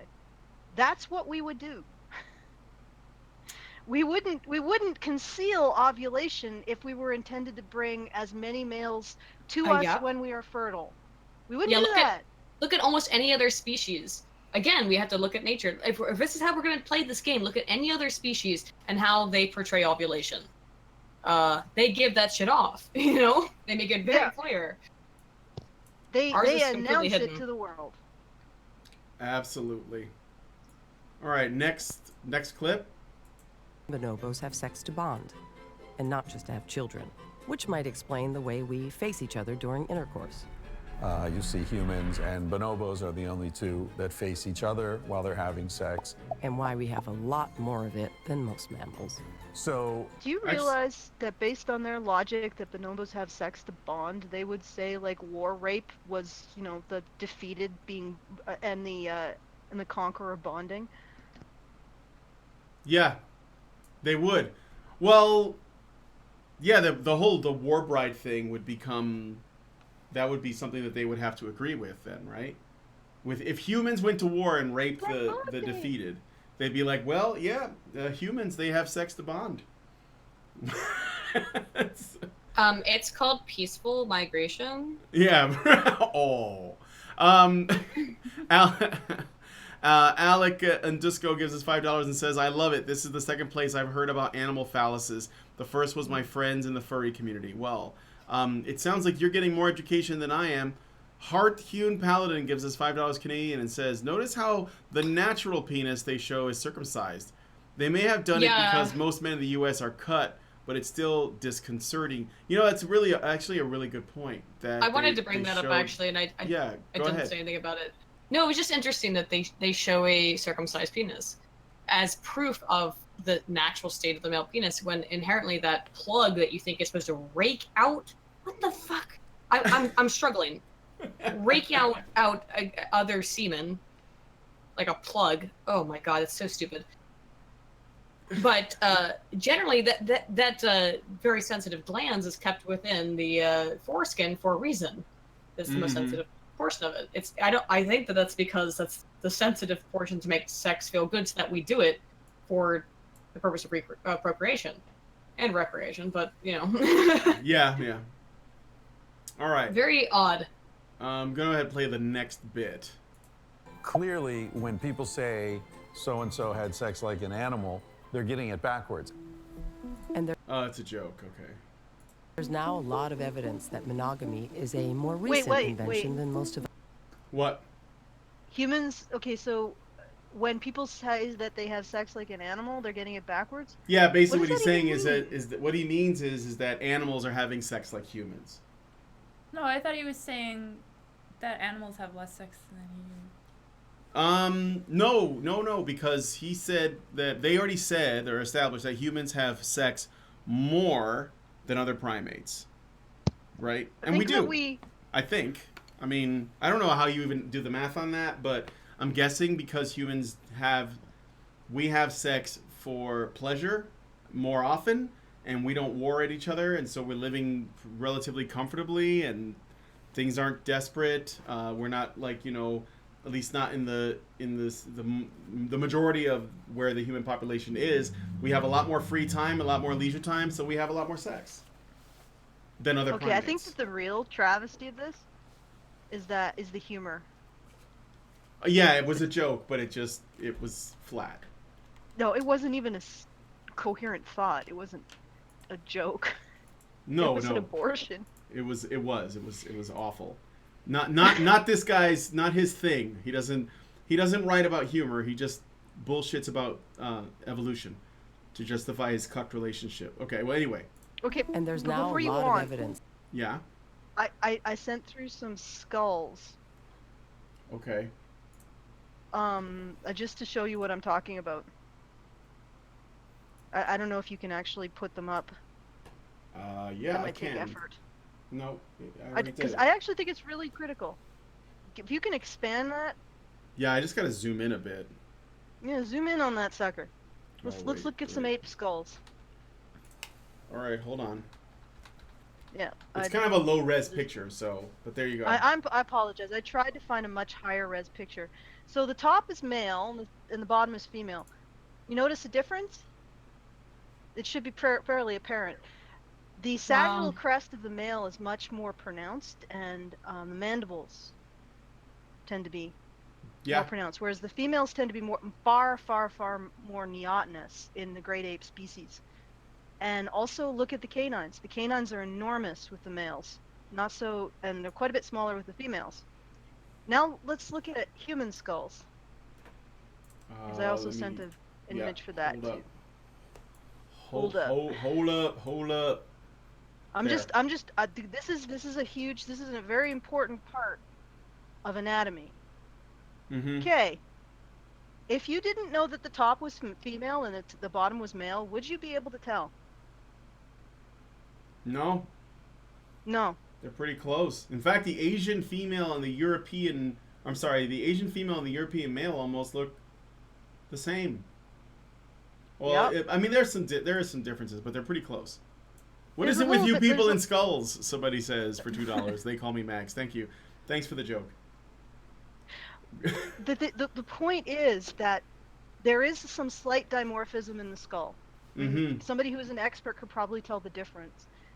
But anybody could tell the difference between a male gray ape, a male chimpanzee skull and a female chimpanzee skull, a male orangutan skull and a female orangutan skull. Yeah. A female gorilla skull and a male gorilla skull. Because the differences are huge. I mean, the biggest is, of course, the orangutan. But all of them, you can see the sagittal crest is far more pronounced on the male, which supports those enormous canines and their use as an aggressive display in sexual competition. Completely gone with males, and with human males. That kind of sexual dimorphism is gone. This goes back to the basic sort of premise, which is that what is natural? If it's been happening for 100,000 years, is that not natural? If we've been engaging in these practices in order to ensure a 50-50 essentially romantic partnership and for the intent of producing the most healthy and successful offspring that take a long time to reproduce, then why that of course makes sense now why we're so low in sexual dimorphism, because we don't need to fight. We can have other options. And that maybe we invented those socially, maybe we invented them over time, but at some point when you go back into prehistory, you have to look at how this stuff evolved.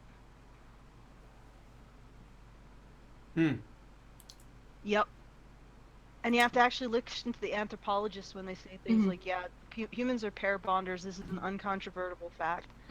We have low sexual dimorphism. It's not just our physical size. It's also for those of you who don't know, the sagittal crest is the bone on top of the skull that attaches the jaw muscles for bite strength. With the apes, you can see that bone is very pronounced with the male apes, and that's to keep their bite. I mean, if you look at the gorilla, it's a bit. The sagittal crest is not really clear on the chimp because it's a very low resolution image, but you can still see the huge canines with the chimp. That's the middle one. Yeah. Yeah. So the dimorphism, we have about a 20% physical dimorphism, and male humans have significantly greater body strength, particularly in their upper body. But you also have to look at canines. You have to look at skull shape. Those are the kinds of things that support a high degree of competition between men. But I'm going to let that go because this is getting probably pretty boring to people. The sausage is just getting a little long. Yeah, but, we're getting close to the end here. What do the hooks of the penis do? Barbs. The barbs. The barbs. They wreck the vagina. That's what they do. Well, it kind of does. It does. It just leaves it just a smoldering crater from where it used to be. No other cat wants to be there. That pussy is gone. So anyway, I'm just being whimsical. Don't. Oh no, it's true. But you gotta ruin that pussy. Yeah, right.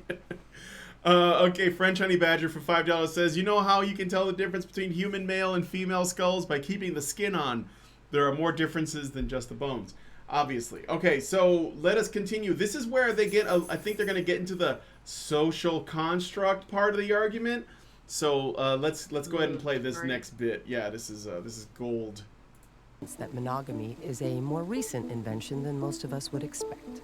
Around 12,000 years ago, when most humans stopped being hunter-gatherers and figured out how to farm.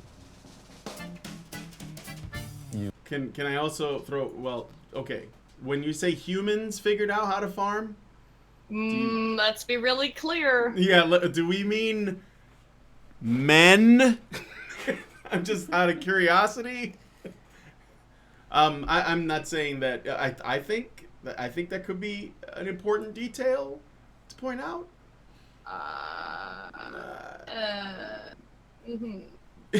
What does this mean? 10,000 years. I'm sorry, I'm getting a little bit of like echo. Are you getting echo? Here, I've been getting a horrendous I'll echo. mute Maybe it's me. myself. I will leave and come back. Are you still getting echo, Aydin? No, it might have been Allison's thing. I don't know. Just I get confused. But no, the it might be on our side, guys. But yeah, I'm fine now.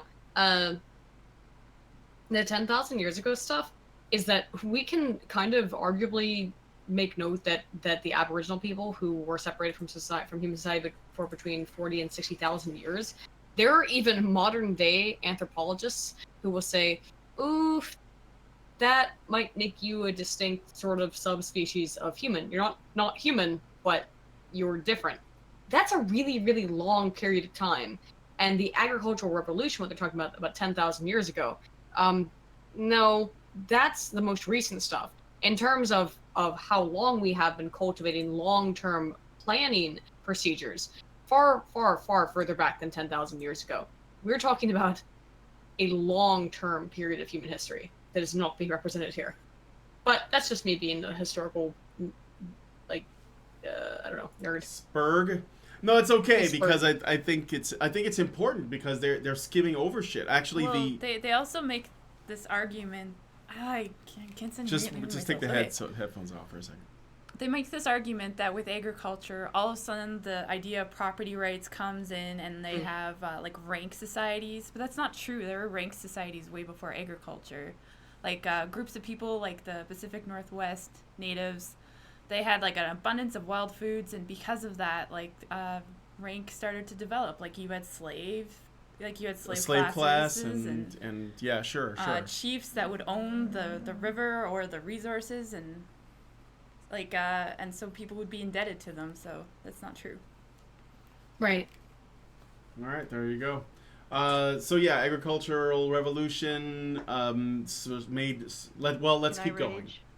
Yes, Allison, you can rage. Are you echoing? Yeah, there's an echo. I'll mute myself. I think yeah, okay. All right. First of all, pair bonding arose possibly with the common ancestor we shared with chimps, and most definitely after we split off from chimps. You can tell that from the anthropological record, from the fossil record, from the way that our skulls were shaped. And so pair bonding has been in existence for millions of years. And the other thing that I want to point out is that this particular timeline that they are looking at, if you look at the genetic record, there are two genetic pinch points in our history. The first was about 100,000 years ago, and the second was about 12,000 years ago. So around where they're saying this agricultural revolution created monogamy. And in both genetic pinch points, the number of women reproducing relative to the number of men came to about like 5 to 1 or close to that number. So there were points in our society. So we had the many millions of years where we were very obviously pair bonders, which is why men lost a lot of their size dimorphism. That's another thing that they don't bring up. In the shared common ancestor, the size dimorphism between the male and the female was far more significant. Females were 50% the size of males. So they lost that size dimorphism. They lost the canine teeth. They lost the dimorphism in their skull that would have supported the jaw muscles that would have assisted in these aggressive displays in order to gain a status in the mating hierarchy. So they lost all that. And then there were there were social changes to how we interacted with each other. We gained the ability to have high degrees of cooperation, and that is a direct result of high degrees of paternal investment in children, specifically paternal investment in children. They've done surveys of great apes and smaller monkey species that has made the causal link, or perhaps not a correlative link between alloparenting, specifically the parenting that male animals do to young, and compassion, and the kind of compassionate behaviors that can underline our very complex society of reciprocal altruism. So all of that happened many, many, many millions of years ago, and it had to have happened because we wouldn't be able to have a complex society of reciprocal altruism without pair bonding, which enabled alloparenting, which enabled our compassion and our high degree of altruism, which then enabled our complex societies to start to form, and then enabled us to even have a language. So millions of years ago, we had pair bonding. 100,000 years ago, something happened that was most likely social, that created a situation where 5 women to every 1 man reproduced. And to be quite frank, what that looks like is slavery. It looks like slavery. It doesn't look like a normal situation. And then it happened again. And 100,000 years ago is about when linguists say that language was around when language formed. And then again, around when we had agriculture, another genetic pinch point, 5 women to every 1 man reproduces. So the exact opposite of what they're saying happened. We had a huge genetic bottleneck when it comes to men reproducing about the time that they said that we started to be monogamous. Nonsense. Something else happened. Actually, socially, the social changes around agriculture likely caused the reverse. It likely caused a period of incredibly extensive polygyny, where you had 1 man monopolizing a whole bunch of women. And again, that is consistent. It's not consistent with our natural state, which is pair bonding, which is multiple pair bonded couples working together to raise their children. And I guarantee that Venezuela tribe, that their observations are not completely accurate, that men and women still pair, they still preferentially take care of their own children, and that they don't all just mate in a gigantic, I don't know, human puppy pile, and then just whatever comes of it. I'm guessing that this is an incredible distortion of what that's actually happening. Yeah, probably. And so, like I said, what they said isn't accurate to the anthropological record, and it's not accurate to the genetic studies that we're seeing now either. At their agricultural revolution, we saw a sudden burst of polygyny, not monogamy. And it had to have been social. It had to have been a social change, because it wasn't there before, and we almost immediately started to go back to a monogamous system after. And then men started to regain the one-to-one relationship between men reproducing and women reproducing. So I'm just putting that out there, that there is absolutely no science for behind this. Yeah, that's really interesting. I didn't know about that actually, in terms of the genetic record. But whenever we see something like that, it's obvious that there's some kind of odd change in the society, or there's perhaps, I think the period you're talking about is a period where there was just a massive decrease around that period of the human population in general, which might be the reason behind the polygyny. That it was a plague or a natural disaster or something like that resulted in a massive decrease in the population in general, and that's why we find that dip in the genome of where it went down to a very small number of humans. All right. Well, yeah, those are good. Those are great points. In which case, yes. that would make sense. The other thing that might be possible at the time would be the rise of warrior aristocracies based on a harem model. Essentially, what the Bronze Age, when you look at Bronze Age social structures, what would happen is that you'd have this warrior caste, and one tribe of the warrior caste would essentially gather up this enormous harem, which would, if you think about it, a harem essentially creates a gigantic tribe. If you can create a gigantic tribe, you can control everybody below you. So that might have like the situation where you see this distortion of the genetic record might be an effect of harem societies, that societies that spring up around the harem. Because you're talking about one man having hundreds of children, just one man with hundreds of different women. And then everybody else is pair bonder, but everybody he's sort of sitting his fat ass on is one man, one woman, but he's got like 100 women, and from that 100 women, he's got a whole bunch of sons, basically his own army, and and that entire system can create some stability because it's just one enormous tribe on top. But I'll let you continue. All right, we'll play the next clip. This is where they try to explain the social part, but let me read this super chats here. Dogtopia gives us £2 and says, "Who knew high expense and young takes commitment?" Yeah, it's crazy. I had no idea. Frank Tomeo gives us $2 Canadian and says, "Seems like Vox isn't big on checking facts." No, they're big on confirmation bias. They like the idea of monogamy as abnormal, and worse than that, it's not just abnormal. But here, I'll play some more so you guys can see it. Tyler Preston gives us $5 and says, "All this nonsense can only be seen local to idiots like Peter Coffin and Rational Disconnect." I also got another thing. It wasn't paid for, but I like the comment. Herios says, "Aydin Paladin and Honey Badger Radio, the hierarchy question comes because agriculture and sedentary life meant greater populations compared to hunter-gatherer bands." I just like the comment, but yeah.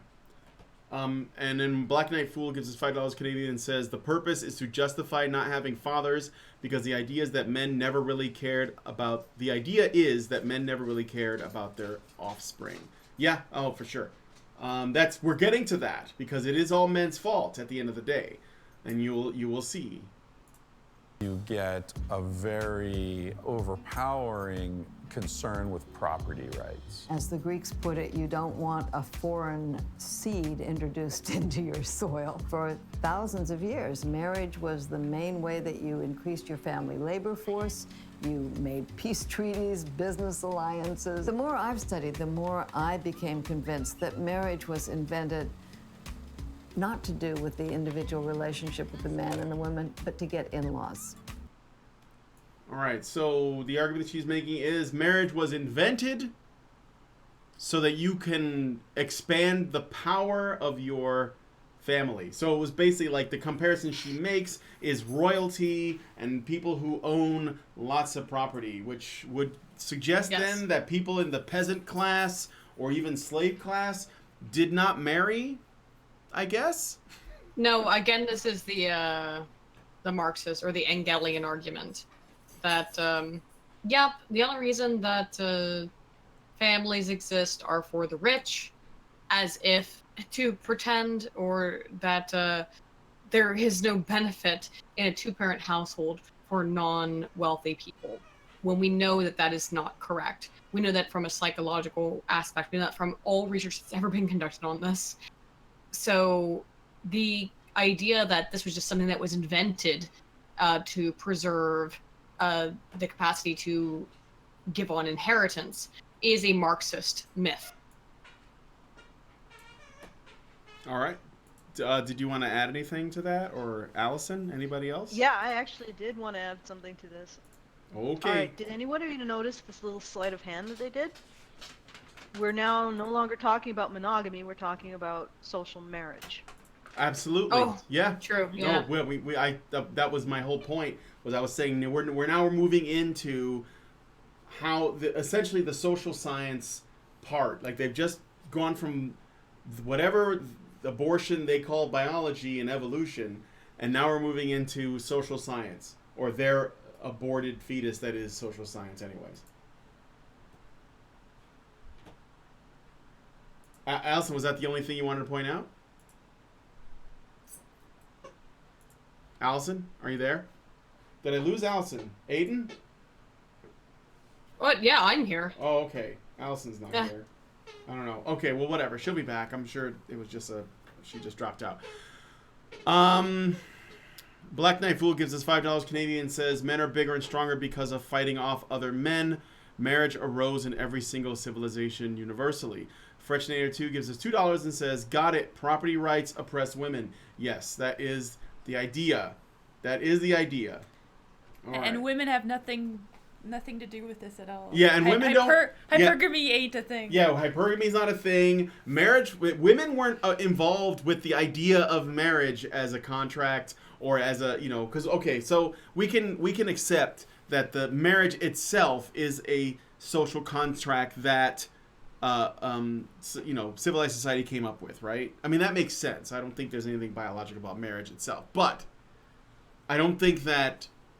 they're making it out like it's a male invention. Nope. And it's clearly not. No, I mean, women have everything to gain from it as well, in that essentially the problem there is that to say that, oh, it's only a male invention. No. On some level, yes, men invented art and language and science and technology and civilization in order to get women to fuck them on some level, but at the same time, women also are major benefactors of this system. Women get the ability... I'm not saying that, that the domestic life is so easy. No, it was not. Women's work was hard work. And women were generally... Why do we find so much unhappiness in women nowadays? Probably because they're not doing what they've been doing for the last 100,000 years. I think that this idea that women gain nothing out of this system is such an absurdity and such a complete abandonment of everything that we know about psychology and social science, that it's really fucked. Of course women have something to gain from the marriage system. You have a solid system that allows you through which to raise children, right, with your husband to the best degree possible, to pass on your genes, which he wants to do as well. This is a mutually beneficial system. That's it. Yeah, absolutely. I mean, you basically hit it on the head. So I got some super chats here. Black Blank Fool gives us $10 Canadian and says she is saying that paternity is a social construct created to oppress women and children by owning them and treating them as slave and property. Chattel! Xeranx gives us $5. Little, just 100 or so years ago. Just a few years ago. Xeranx gives us $5 and says marriage was about increasing workforce, hence Bill Gates' interest in reducing birth rates by getting more people into higher economic classes. All right. So let's hear, she tells the story of Cleopatra and Anthony. Oops. And it's amusing because today we see in-laws as the big threat to the solidarity of the man and the woman. But that's what marriage was about. You look back at Anthony and Cleopatra, that was not a love story at all. That was two people from the most powerful empires in the world trying to figure out how they could get together and rule both of those empires. The idea... I'm just pausing for the banana. Well, go ahead. If you are an extremely powerful woman, who are you going to marry? Yeah, I mean, that was another thing. Like, if you're Cleopatra, who are you going to marry? I mean, if you want to, you have to, you can't, you're not going to, she's not likely going to pick one of her serfs or one of the people who, she wants a man as powerful as her or more. So if that makes sense. Hypergamy Actually, is a thing. But go ahead. The story of Cleopatra and Mark Antony is a strange thing to talk about. Yeah, I just have to say, what an odd choice. There was an aspect of really tragic, doomed romance about it. Yeah, they were both high-powered politicians. They, after Anthony was destroyed, Cleopatra didn't really have to commit suicide. Or was it the reverse? I don't remember. No, she was killed by an asp. Yeah. A poisonous snake. She embraced the asp. Mm-hmm. Asp. But I think that it's just such a strange thing to bring up these historical, paramythological sort of aspects of things. When again, yeah, they're not addressing the hypergamistic aspect of this. That, well, no shit. If you're a 10, you seek out a 10. It's what we call the birds of a feather versus effect versus the Opposites attract. Versus Birds of a feather- opposites attract is what you're Opposites saying. attract. Thank you. Yeah. That's it. So birds of feather versus opposite attract, and in all the research that we've done on that, it's that opposites attract for about a month, maybe 2. That's interesting, but then it stops being interesting, and then everything falls apart. The things that actually last are going to be the things that are people who are more similar, and they can be similar in any number of varieties. If that is Antony and Cleopatra being both leaders, being both wealthy people, being both potentially attractive people, then those are things that will attract them to one another. So this is such a and besides the fact that it's a tragedy, I don't know why they would bring this up. Yeah, and if Cleopatra basically killed herself after Mark Antony was killed, then clearly this was not a marriage of simple political convenience, right? Exactly. Because when he died, then she would just have the whole kingdom to herself. But obviously, she couldn't live without him. So it's a really bad example, right? Cleopatra was never going to be a serious contender for ruling the Roman Empire, but Antony actually sort of fucked himself up a bit politically when he decided to go with Cleopatra. So, even if there was a lot of power politicking involved in the relationship, they probably both would have been a lot better off if they hadn't been apparently in love with each other. Because essentially what there was is, and my history on this particular one is a bit shaky. I'm actually not really strong in the history of Julius Caesar. I know that people are going to be like, I'm stronger on the history of the Republic and the empire after Julius Caesar. But I think what happened was Antony and Octavian and Julius were sort of a triumvirate, and Antony was married to Octavian's sister, but for whatever reason he couldn't quit Cleopatra, and that really pissed off Octavian, and Octavian ended up being the first Emperor Augustus after Julius Caesar was murdered. I think Antony died after Julius Caesar was murdered. So, but then Augustus essentially had destroyed the other 2 members of the triumvirate and ruled supreme. But so even though they're saying that this was about, why would they use Antony and Cleopatra as about power? Because as much as they were powerful people, it's more of a story about how their love sort of screwed them over. And if they had been more politically astute, they probably would have avoided each other completely. Because Kuntz only sees things in terms of power, and she probably lives alone with about 100 cats. Okay. I'm just gonna throw it out there. Okay. So next bit, we're actually close to the end of this video, which is good. Someone for love? Kuntz says Western societies only started doing that a few hundred years ago. As we made a transition. Proof for that? Yeah, really. We only started getting married in the 1700s, when we were not just expanding our kingdoms. This is really stupid. Yeah, that's totally contradictory to everything that we know about all of written history. So, sorry, Kunt. Yeah. All right. Let me. I don't know if Aydin's still talking because you got cut off there. Aydin? Oh no, I just referred to her as Dr. Kunt. Yeah, just her name. I get it. Yeah. It's just her name is just Kuntz. All right. Moving on. 1309. All right. Cool. Into the idea that marriage should be on the basis of love, it scared people. Defenders of traditional marriage said, oh my gosh, how will we get a woman to marry at all if she says, ew, I don't love him? How will we stop people from getting divorce? So a new... All right. Just pausing for the banana. Get his leg out of there. My dog is trying to sabotage this entire operation. I don't know. He's being an asshole. Go ahead, Allison.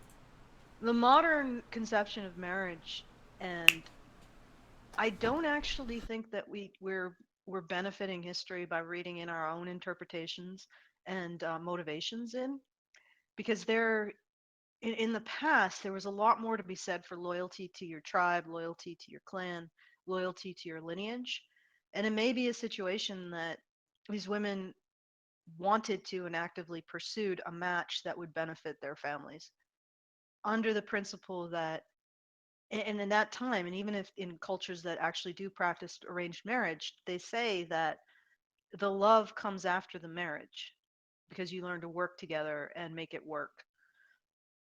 And in some cases, they seem to actually have some wisdom there, because a lot of arranged marriages are actually happy. Actually, when you look at the data I've seen on it, the people who are who have never had a previous partner.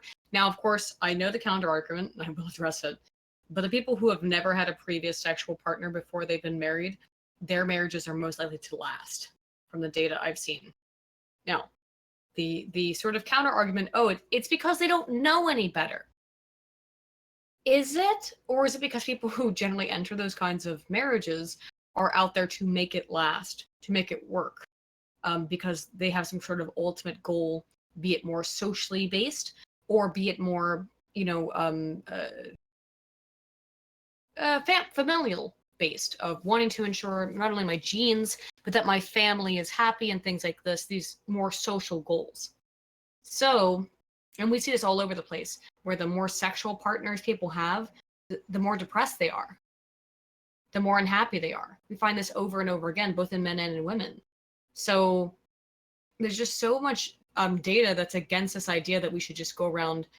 No, I'm not trying to say like things don't work out. Of course they don't work out, really, in our situation. And sometimes you're trying to find the best, way to mitigate and ameliorate and balance those things in the current sort of societal gestalt. But the people who seem to be most likely to stay married are those who get married when they've had no previous sexual partners, and often those who are involved in arranged marriages, even in the West. So, yeah, who knows? You know what I'm not happy about is the fact that we have 222 people watching, 227 now, and only 55 likes. Can you guys do something about that? Help me out? Refresh. Help us out here? We have No. 81. Oh, okay. All right. 81. Still. We can do better. Black Knight Fool gave us 3 super chats. Actually, we got a bunch. All right, let me scroll up a bit because I'm behind. Joey Jojo gave us $2 and says, I can't wait to be monogamous with a sex bot. Tyler Preston gives us $2 and says, why did Netflix greenlit this schlock? Netflix has greenlit lots and lots of schlock. There is so much crap on that fucking... I had to cancel. I used to like that they used to put movies on there. It's all garbage now. Frank Tomeo gives us $2 Canadian and says, system helps men and women oppressed. Absolutely. Black Knight Fool gives us $5 Canadian and another $5 Canadian, and he says, they are much more likely to fall in love and have a more successful relationship, even though it was an arranged false dichotomy. Then he says the worst part of the video was claiming that men compete in sperm competition when they have small ball sacks. And then he gives us $2 more in Canadian and says, she's saying that heterosexuality equals internalized misogyny. Pretty much, but let's finish. Idea took hold. Men and women needed to find love and marry because they were 2 parts of a whole. Men were aggressive and protective. Women were nurturing and demure. They were opposites who completed each other. Can you guys guess where this is going? Can you guess? Can you guess where this is going? Can I point something out? Yeah. Go ahead, hold on. And I bring up wolves because there are some anthropologists who are looking at them as a model for some aspects of our development as a pair bonding species. Wolves do have complementarianism. The females, they hunt, of course. They go and they hunt as well because they're predators. But the females generally are responsible for the initial care of the cubs, the selection of the den, like I said before. And there's also there's even some specialization in prey itself. The females tend to go after the prey that requires more agility, and the males tend to go after prey that requires more muscle to take down. So they're even in the species that some anthropologists are looking at to model our early development as pair bonders, there is complementarianism, and there's no society forcing the wolves to have a complementarianism. It just comes out of their hormonal makeup and, well, basically just their hormonal makeup, because they don't really have a language, they don't have religion, they don't have a social structure. It just comes out of the natural roles of the male and the female. And this complementarianism they're talking about, while it can be slightly different, is still sort of the same. The idea that men and women occupy different spheres or different roles is not unnatural and just socialized. You can also see it, like I said, in one of the animals that has a closest parallel evolution to us. So I just wanted to put that out there. Thank you for that. Okay, so I'm going to go ahead and play this next bit. The field of evolutionary biology also developed around this time, pioneered by male scientists who used their theories on sexual selection to explain Victorian gender roles. As Charles... Oh my God. Yeah, this is it, because it's men. Men came up with it, so it must be bad. Let's hear where she goes. You're gonna this is where it ultimately lands. Look, this is an 18-minute video. The actual show is maybe 15 minutes long. We're in the last maybe 6 minutes, and this is where the men oppress women narrative comes in. Even though it's about monogamy or whatever, but that's not really what this is about. So let's hear it. Charles Darwin wrote in The Descent of Man, "Woman seems to differ from man in mental disposition, chiefly in her greater tenderness and less selfishness. Man delights in competition, and this leads to ambition. Thus man has almost ultimate..." What? Things that we've all been able to measure and found consistent with Darwin's observation. Just my point. We just find that still today. Actually, I'm going to disagree with you, Aydin. Oh, yeah? Yeah, he's saying that women are more tender and cooperative. That's actually not been proven to be true. When not observed, women act with greater aggression. For example, they will drop more bombs on the helpless when they don't feel like they're being observed. And also, they don't cooperate as well as men do. And it's an overall thing. So the science behind that is... I know the studies you're citing. So yeah, like the... Yeah. So I mean, this should be. I mean, if you're a feminist listening to me now, you should love what I'm saying, because I'm saying the exact opposite of Darwin. I'm saying that women are mean bitches, and they don't cooperate. They actually compete a hell of a lot more than men. So they're just basically savages. They are like the chimpanzees and bonobos, actually. You don't have to come to think of it. You should love that, because I'm actually contradicting Darwin.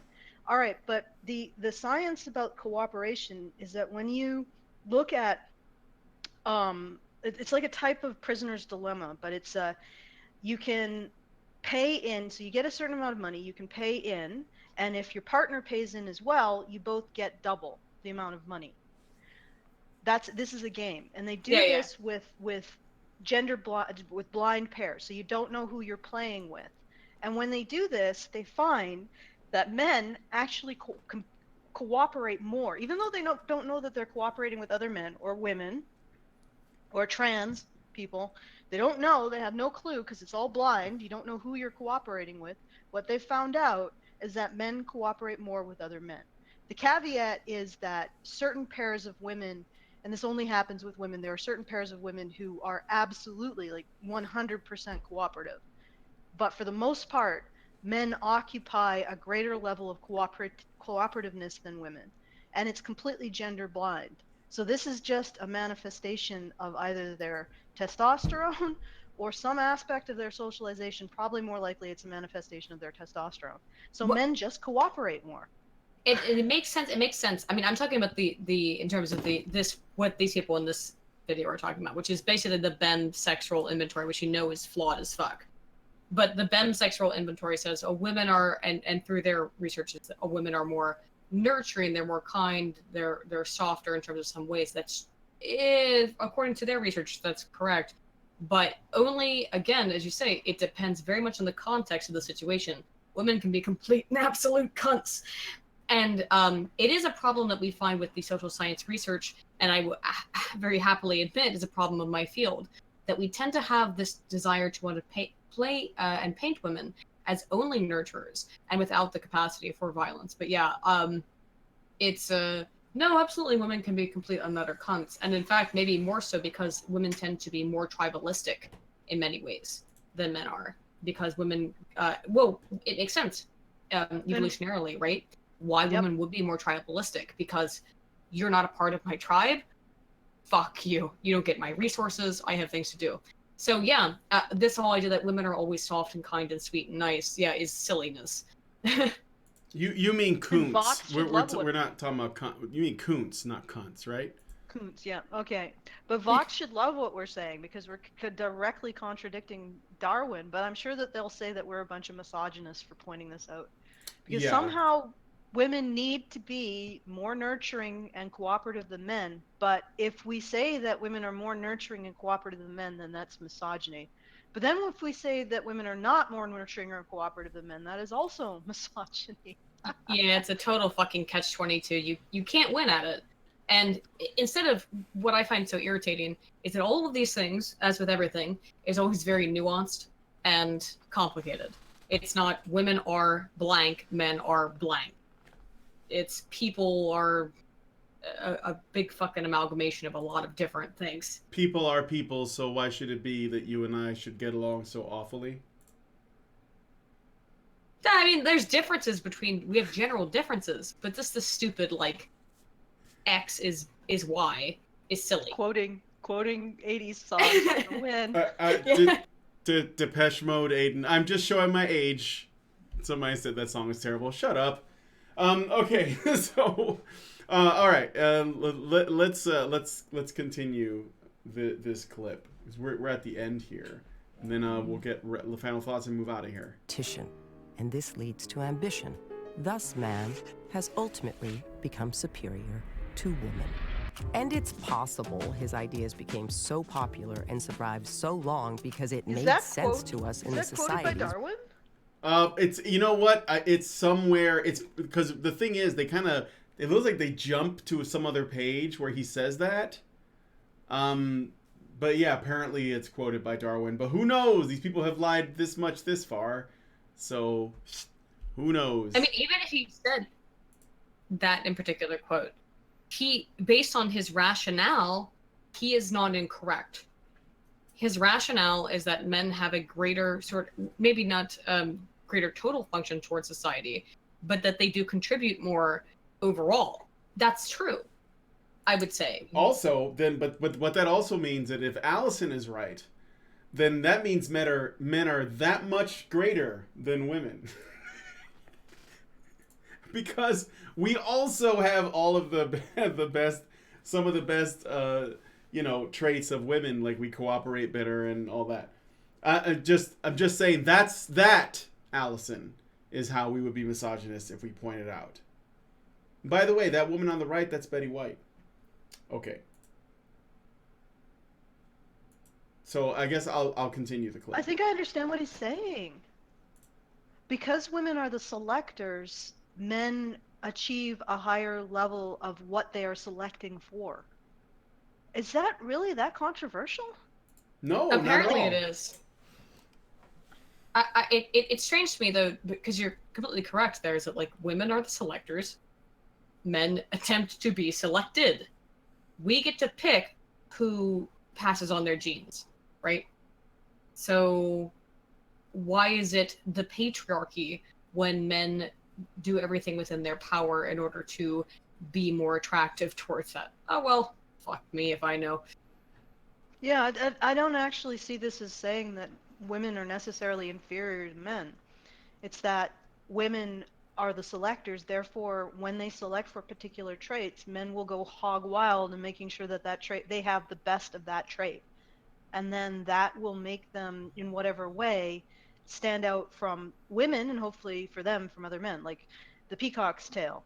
The peahen selects the most elaborate peacock's tail, and if you look at it in terms of peacock's tails, the male peacock is superior to the peahen, but the only reason he has the tail in the first place is because the peahen wants it. So you really can't say that males or females are superior in that instance. They just have different pressures working on each other. And ultimately what Darwin is saying is that the excellence of men is a result of the selection of women. I don't really think that is something that's saying strictly that women are inferior to men. That's ridiculous. No, not at all. It just says that women make men they're a part of what makes men best. Like it's part of what drives men to excel, right? That's a perfect way of saying it, Brian. Is that I think that some part of women's selection process, because if we look at the selection process, we would have to say that everything that we consider human civilization is more or less attributable predominantly to men. Language, civilization, architecture, engineering, science, everything. I made it sound Swiss. But everything that we consider a civilization is predominantly attributable to men. And why did most of them do it? Often, yes, for personal fulfillment, but often also to gain greater status. So, and greater status is to impress women.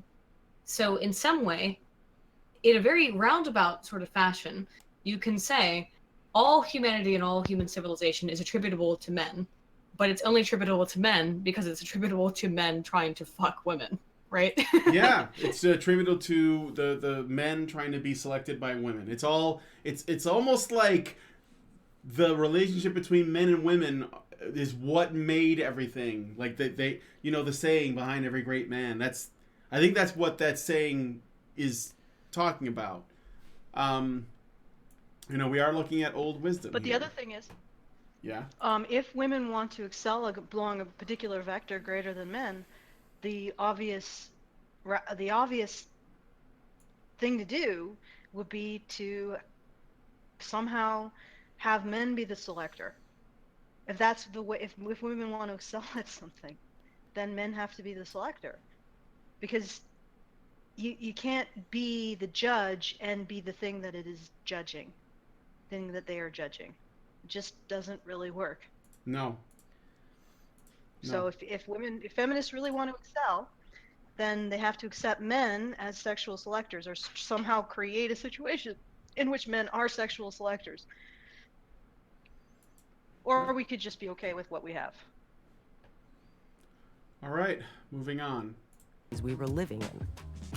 But if monogamy is all a made-up construct, a way to enforce gender roles and social order, how do we explain it's not that this? Oh boy, did you see how but that was clever too. They just leapt.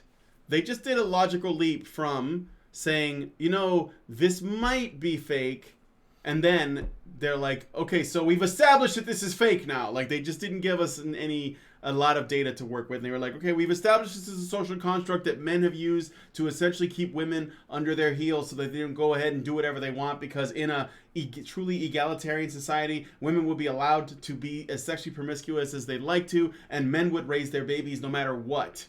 Right? Isn't that like they were kind of arguing for before without explicitly saying so? Now they've essentially said the only reason why we're not living like bonobos and Venezuelan hunter-gatherers is because men. Culture is a social construct, guys.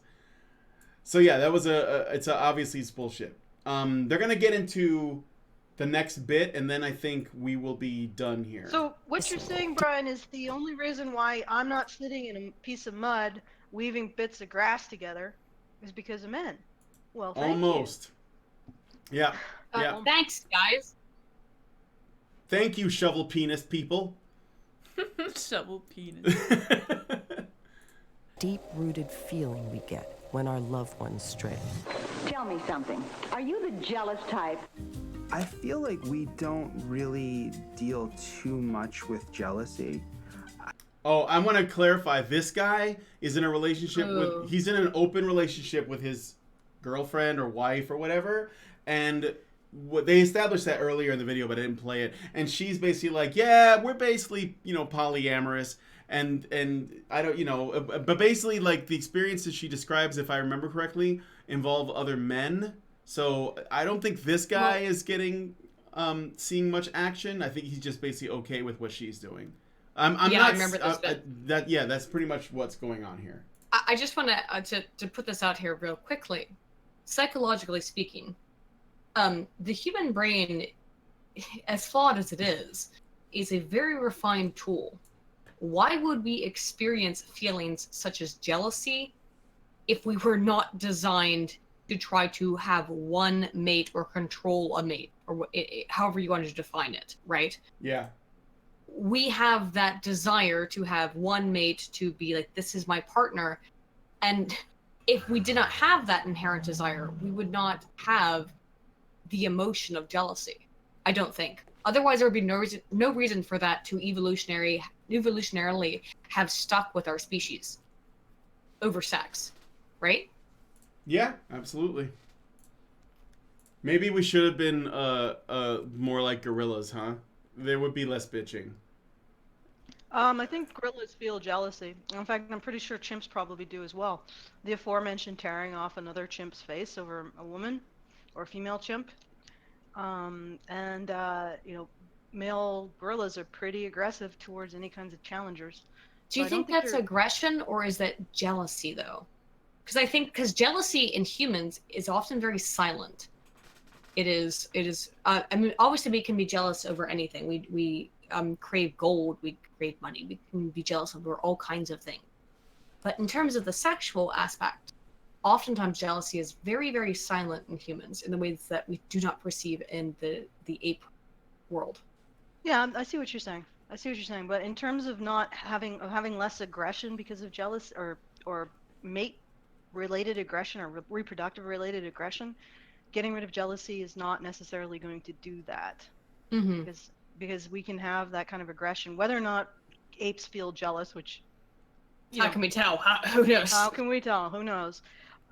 It doesn't mean that losing our jealousy around pair bond. And yeah, you're absolutely right.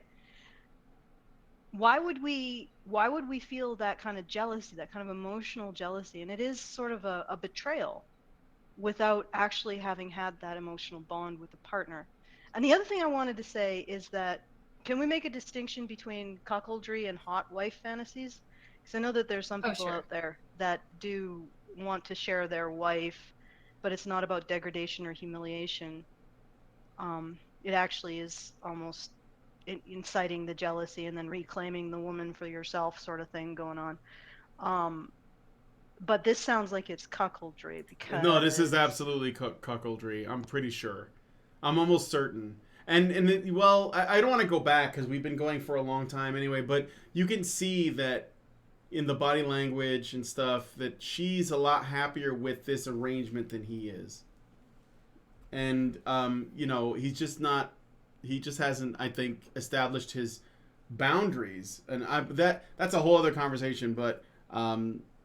I'm just expressing, I just want you guys to see where he's coming from when he describes what he's talking about, where he's the one who's put in the position where he's like, I'm not really sure that I'm experiencing jealousy, per se. Like, I'm not sure if I can actually complain, because I should be happy with what I have. So... I don't know why that is. What it is... It's because we're sluts, to be honest. I don't get, jealous like that, It's important, I think, to understand why you're feeling jealous, because jealousy is not just it's not a feeling. It's usually rooted in some other sort of thing. It's not a descending guillotine. It's like, jealousy is an event. What's the best way to deal with that event? All right. These are the couples talking. Can we point out a consistent theme? Who is talking about being jealous versus who is basically the person engaging in the extramarital or extra relationships or engagements, partnerships in every single one of those? Well, they don't give us any details, but my guess is so they show you a couple couples, right? It was 3 guys talking. Yeah. So yes, exactly. Well, there were. Well, yeah, the last couple was, I think it was a trans woman and her trans man. I think, which is again, it skews everything because it's like, okay, we're talking about monogamy versus polyamory, and the thing is, I don't know, this is anecdotal, but I've known a lot of gay men, and they do eventually settle down. So even then, they sort of typically pair bond, but like the ones that they show here are very young and in their 20s or whatever, and it's just. Do you know the data on that? They're not very. Wait, what? They're not hopeful. No, it looks like gay men are more likely to engage in more short-term relationships, break up, and redistribute. Whereas gay women are actually more likely to actually pair bond long-term, and that actually might have a lot of evolutionary perspective behind it, because I've at least read some perspectives from anthropologists that lesbianism was a natural response of women to having their men get killed in very basic tribal societies of collectively raising children. I don't know if that's accurate. It's a theory. But it might be why we see lesbian women stick together for a long time, but when we look at gay men, even their marriages tend to be short-lived, which is really shitty. I don't like that statistic, but it looks like they're less likely to stay pair bonded for a long term as lesbians are. Well, you can always pair that with the statistic that gay men are less likely to beat the shit out of each other or kill each other. Yeah. Oh, well, lesbians certainly want to. Yep. Well, if I had to pick one, I guess I'd rather be a gay man, honestly. A gay man, honestly. Yeah, lesbians are way more violent than. They actually have the highest incidences of domestic violence, with heterosexual couples in the middle, and gay men have the lowest. They actually tend to get along the best. Yeah, gay men get along really well, but it looks like they're least likely to stick together, and I don't know why that is. At least in terms of what I looked at when I looked at the statistics of who stays married or stays together the longest. I don't know why. I can't offer. I have no inductive rationale for that from my observations. I don't know. Can I just make an observation? They're illustrating this, I guess, video against monogamy, and why are these people in couples? That really percolates the pistachios, Allison. Yeah, like seriously, why do you have a whole bunch of couples giving their testimony about how monogamy doesn't exist? I mean, regardless of what self-warming dildo you bring home at night, you guys are in couples. Right. I think that it's just that they're trying to often with many videos like this, they are trying to appeal to like a mainstream audience, I suppose. So they want to have a friendly face upon things, even while they're, quote, debunking it, right? Yeah, so they bring in a bunch of like reasonably good-looking couples, and for all we know, those people are not real. Like those aren't real relationships. Right. And they're just actors, and they just come in and they just say my relationship, and they also bring in it's a diverse group, and there's different kinds of couplings. So there's two old women at one point, and there's like two trans people, and there's like a black couple, and there's like a black gay couple, and they're all again like they look like they belong on fucking like they all work at the Apple store, and they're all just talking about their experiences with each other, and then there's other ones where they talk about how to what degree is their relationship polyamorous. Okay, but here's the thing. Yeah. They're talking against monogamy, and they're bringing a bunch of people in relationships. I mean, like I said, it doesn't matter what you have, your dish on the side, your main dish, all of these people that you're presenting's main dish is this relationship that they're in. You would not have this. Their chimps do not have relationships like this. Bonobos do not have relationships like this. You're not going to find two chimps to come on your Vox video on monogamy and talk about the relationship, open or otherwise. I'd watch that one, but bring the chimps on. Directly contradicting their own thesis. No, Right, I well, think, of course. Yeah. No, you're completely correct in that. Yeah, like they can't deal with the actual argument, which is, we find this all the time, right? Rather than addressing the actual argument, which is monogamy useful? Is monogamy valuable? Let's create a straw man. That's it. Yeah, pretty much. Robert Michael writes, chimps would be hurling shit at the camera. Yes, and that would still be less shit than the video we're looking at, even though that's actual shit. Other kinds of impulses of generosity and of a sense that maybe there are other parts of the person that are more important than the sexual person, and these coexist and they battle, and I think they will always battle. I coined the term monogamous to describe my own relationship. My husband and I were together 24 years, not monogamous for 20 of those 24 years. And I've had people look at me and say, I could never do what you guys do because I value commitment too highly. All 3 of my marriages were monogamous. And what that says is this person was committed to monogamy, not to any of the people that they married. They were committed to monogamy. What? All right. They were trying to make it work. It didn't work. That sucks. But that's not what that means. Go ahead. There was something that Stapler had said to me that was her sort of a possible theory for humans, that we are... Do you still believe that serial monogamy thing? Yeah. So why don't you put that out there now? Well, you just did. That's all it is I think humans are serial monogamous. Serial monogamists.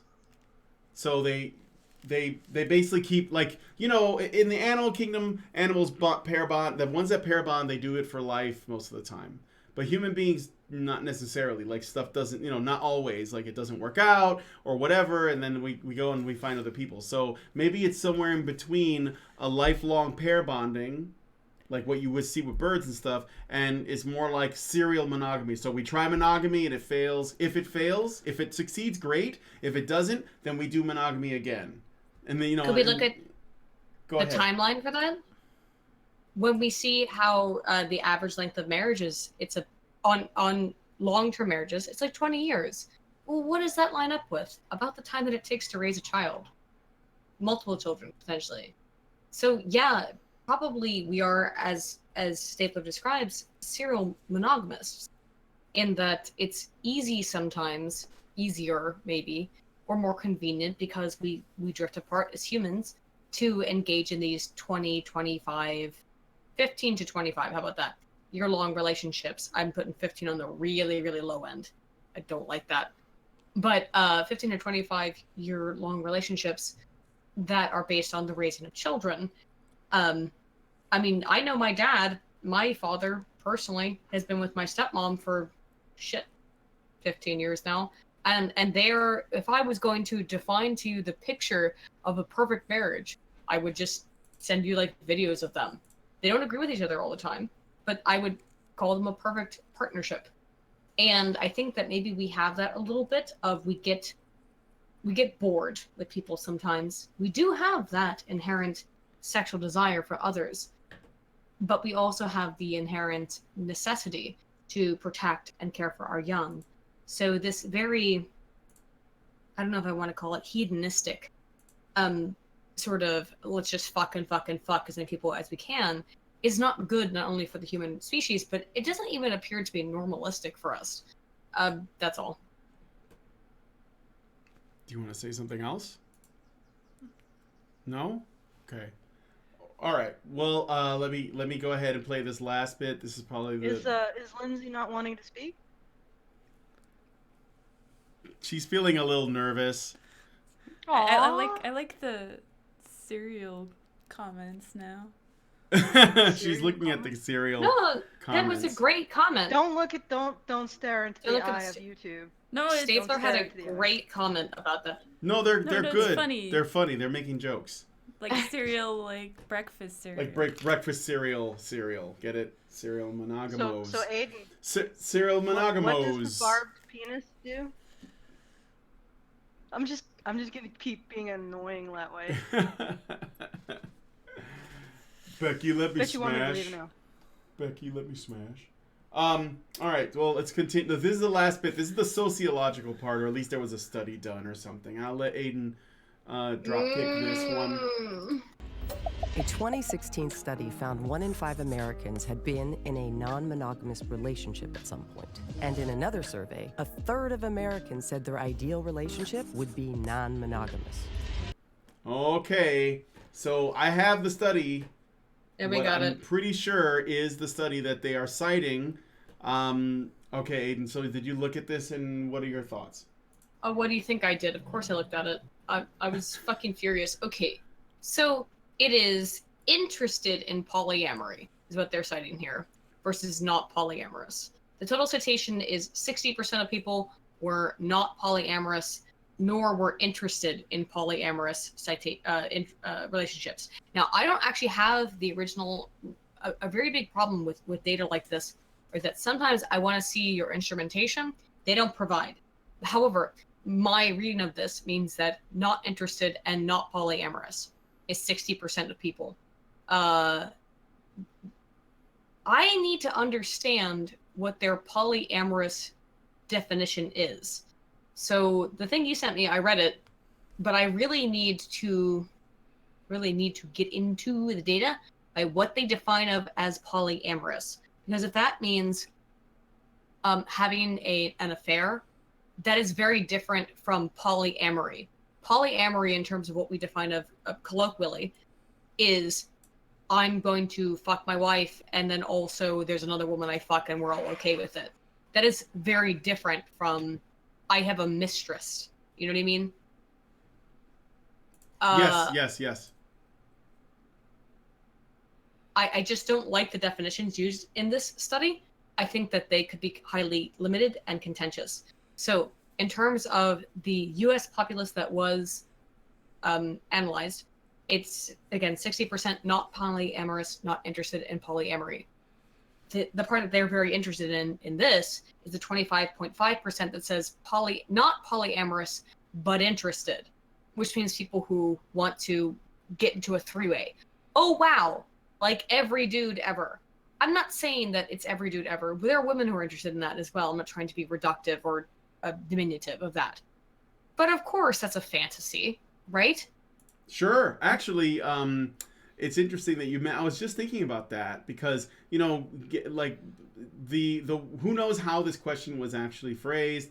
Who knows, because this is like how things get twisted. But it's really interesting when I looked at the polyamory and gender section, which I have up on the screen here. Far more men are not polyamorous but interested, although the majority still goes into not polyamorous for across the board, which does not, in fact, support the argument that polyamory is something that more and more people want. It actually still supports that most people don't, but of the people who do, it is more men that are interested in a threesome, essentially, or something along those lines, the ability to juggle women or whatever and not essentially be penalized or lose them, for people, basically not having to worry about getting caught.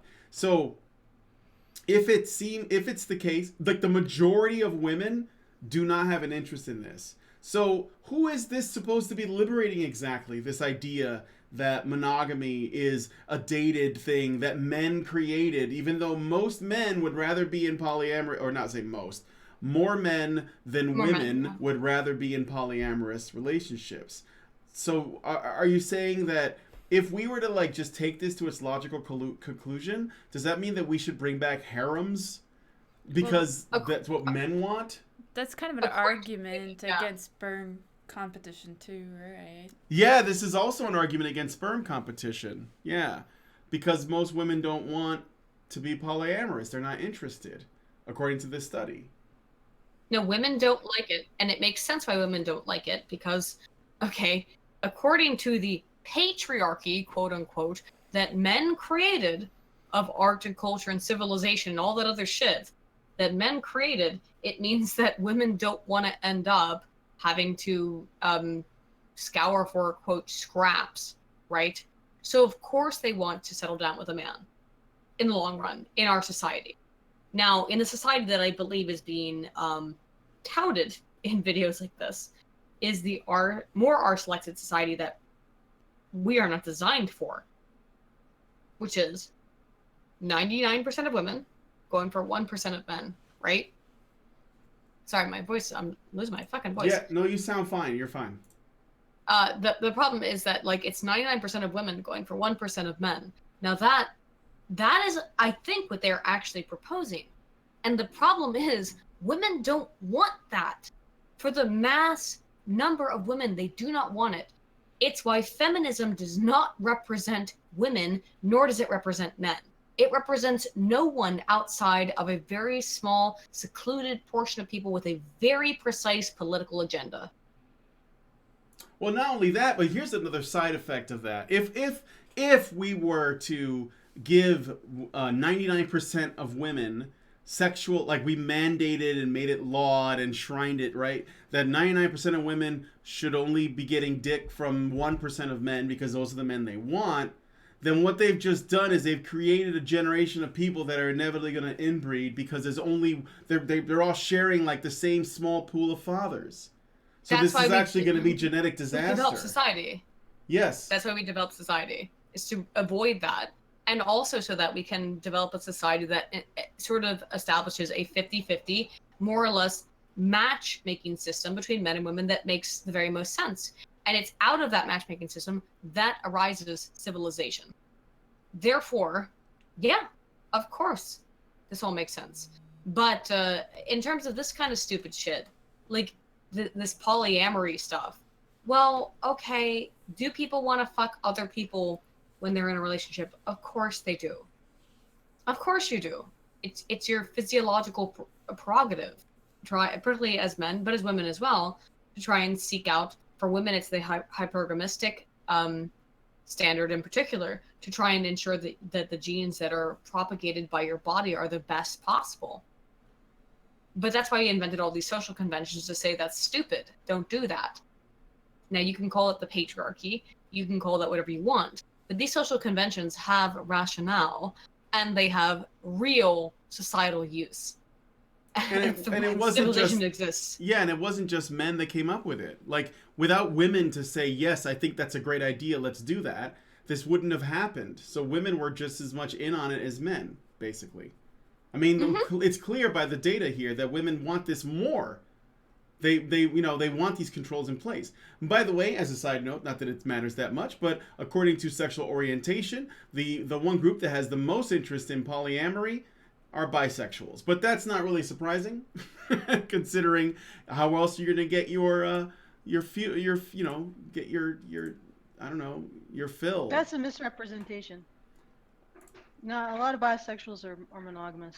No, I actually, yes, a lot still are, but there is, what I'm saying is, of the three orientations that they list out, homosexuals, heterosexuals, and bisexuals, according to this study, bisexuals they have the highest number of people that are either not polyamorous but interested, or they fully are polyamorous. But even the people who are polyamorous are only 14.5% of bisexuals.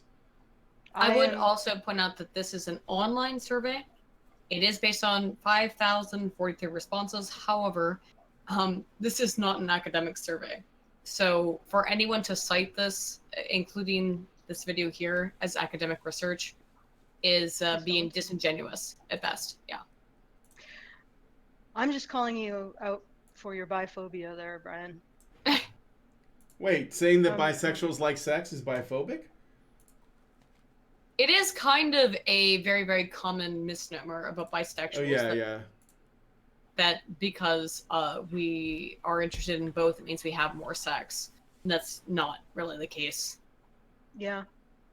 Well, by the way, how much is left of this crap? This is just the one final statement, and we're finished. This is the end here. Yeah, so it's a nightmare. Just play this out. Yeah. Monogamy as we know it has been through many incarnations. It's been forced, it's been useful, it's been beautiful, it's been subverted. As human society evolves, so will human sexuality. As we enter what I think of as uncharted territory.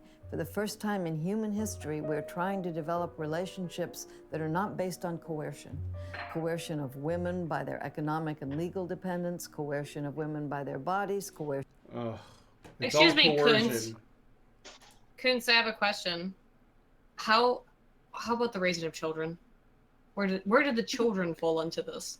Isn't it interesting that throughout this entire 15-minute video, they have never once brought up child rearing? That sounds like a detail that might have been worth mentioning. It's almost like this wasn't written or made for people that were thinking about starting families, but for people who want to, I don't know, just do whatever they want without judgment. Children are also oppressive? Children are also oppressive, yes. Because they're hard Okay. work. They should be thrown from buildings if they're inconvenient. I don't know about you, but definitely just go back a few seconds to the end there. All right, hold up. Let me go back. Yeah, to their clever little graphic of the evolution of man. Yeah. 1 in 5 Americans had been in a No, not that. non-monogamous That's too far. relationship. Society evolves. There it is. So will human No. sexuality. It's the evolution graphic. Yeah, This there is you the end. Yeah, this is it.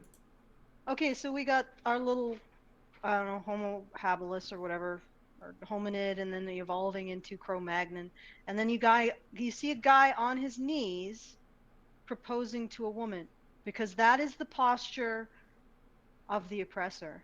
It sure is. If I wanted someone to oppress me, I would sure want them to bow and lean toward me. Yeah. Well, yeah, it's like this is the posture of the oppressor. Yeah, I know. Oh, okay. So I don't know if you can hear Jonathan. No, I heard him. I didn't hear what he said though. Yeah, I know. It's like that's why I was like shushing him, because it's like all you can hear is this growling in the background. Because his voice is really deep, so you probably can't hear anything but just the fact that he's mumbling something. But what he essentially said is the man is the monkey and the woman is the evolution of the Cro-Magnon. Because the man is basically in the similar position to the monkey. He's got this sort of visual comparison thing going on.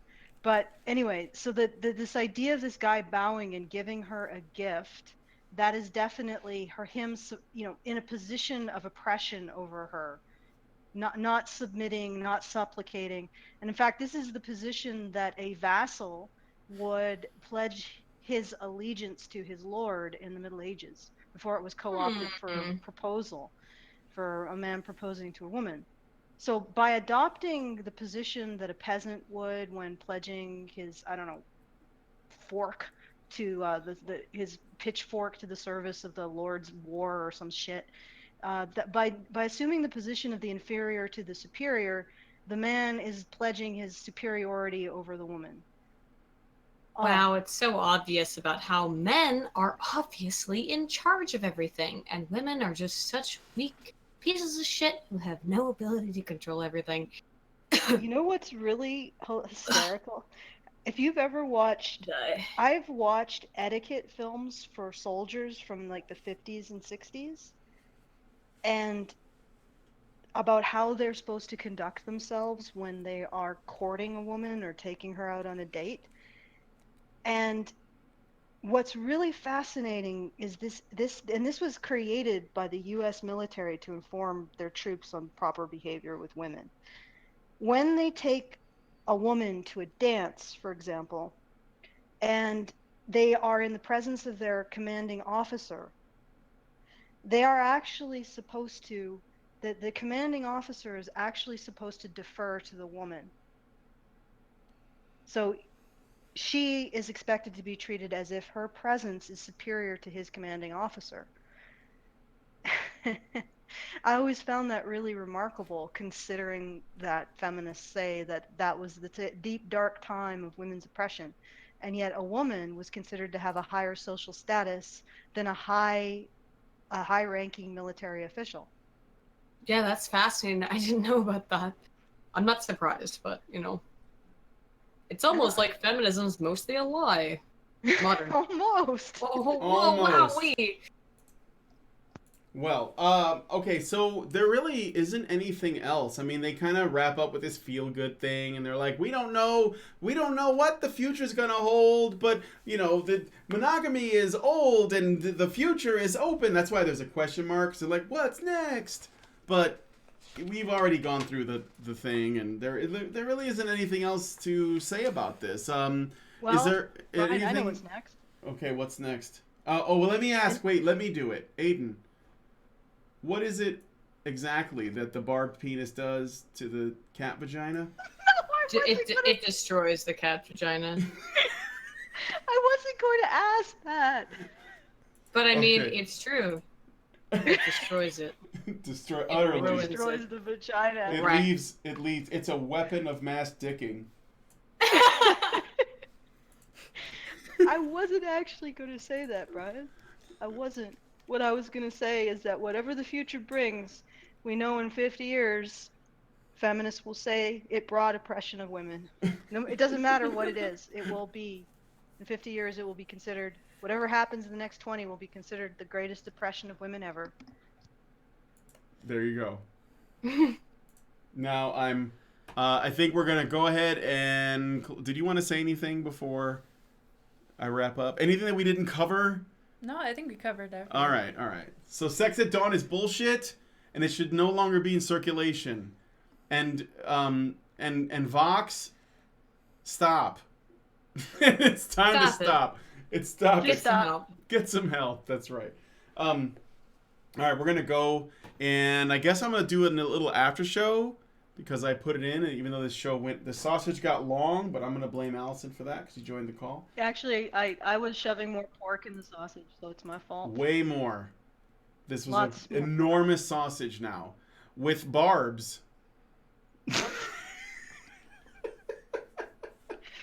Shill, monkey, shill. Oh, okay, all right. So, you have super chats. Yeah, I got super chats. I should read those. We're kind of behind on those. Let's see.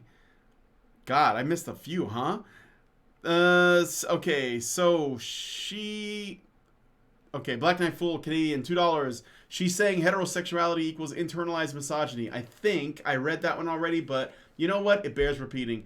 The DCV Titans gives us $5 Canadian and says, wolves don't have language and religion. That's pretty speciesist. Joey Jojo gives us $2 and says, women's sexual selection is total BS. Panic the Scholar Knight gives us $2 and says, women select sexually, men select who they pursue. No, that's a good point. Yeah.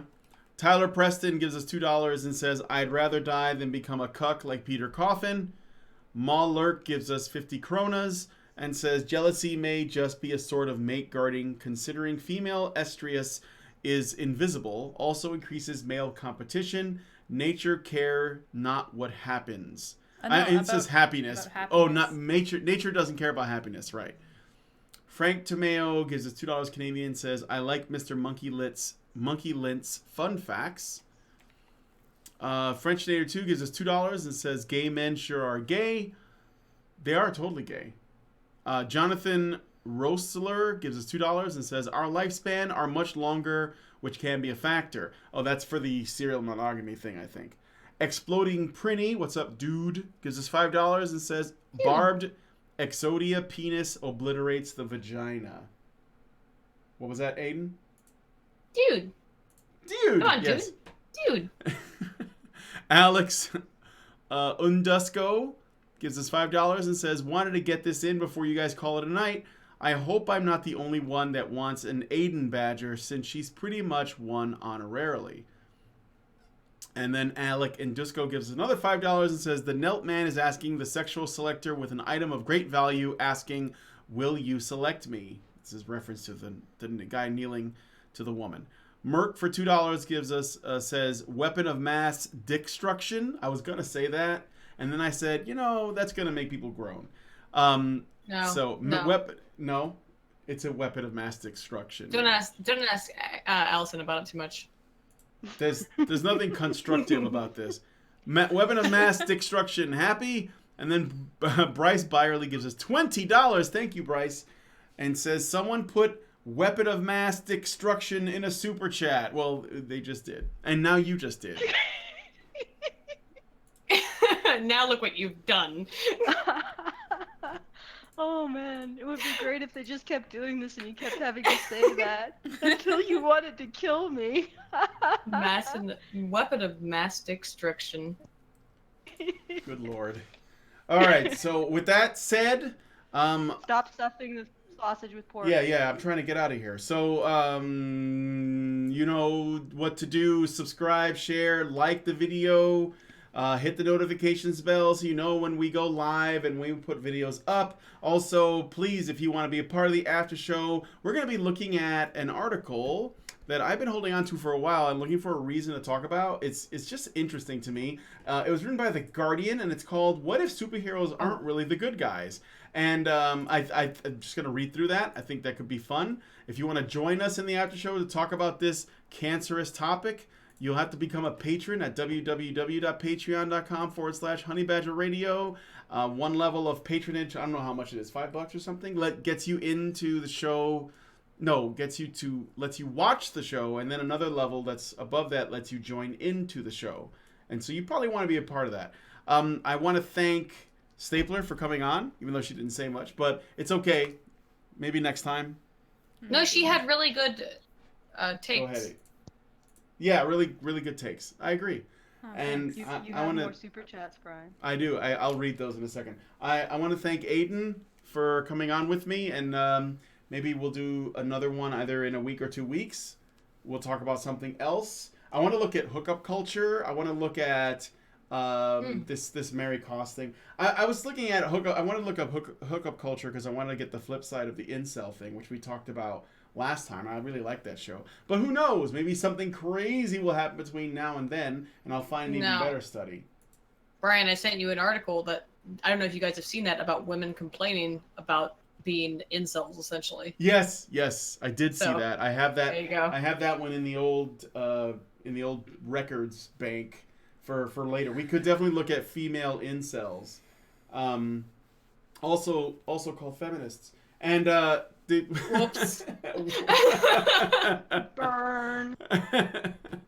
All right, so I want to thank Aydin for coming on the show with me. Anytime. And I want to thank Allison for jumping in and making the sauces extra long with barbs. And I want to thank you guys for joining on the show. Let me read the rest of these super chats because people just keep on doing it. The DCV Titan gives us $5 Canadian and says, "Does the construction come after the dickstruction?"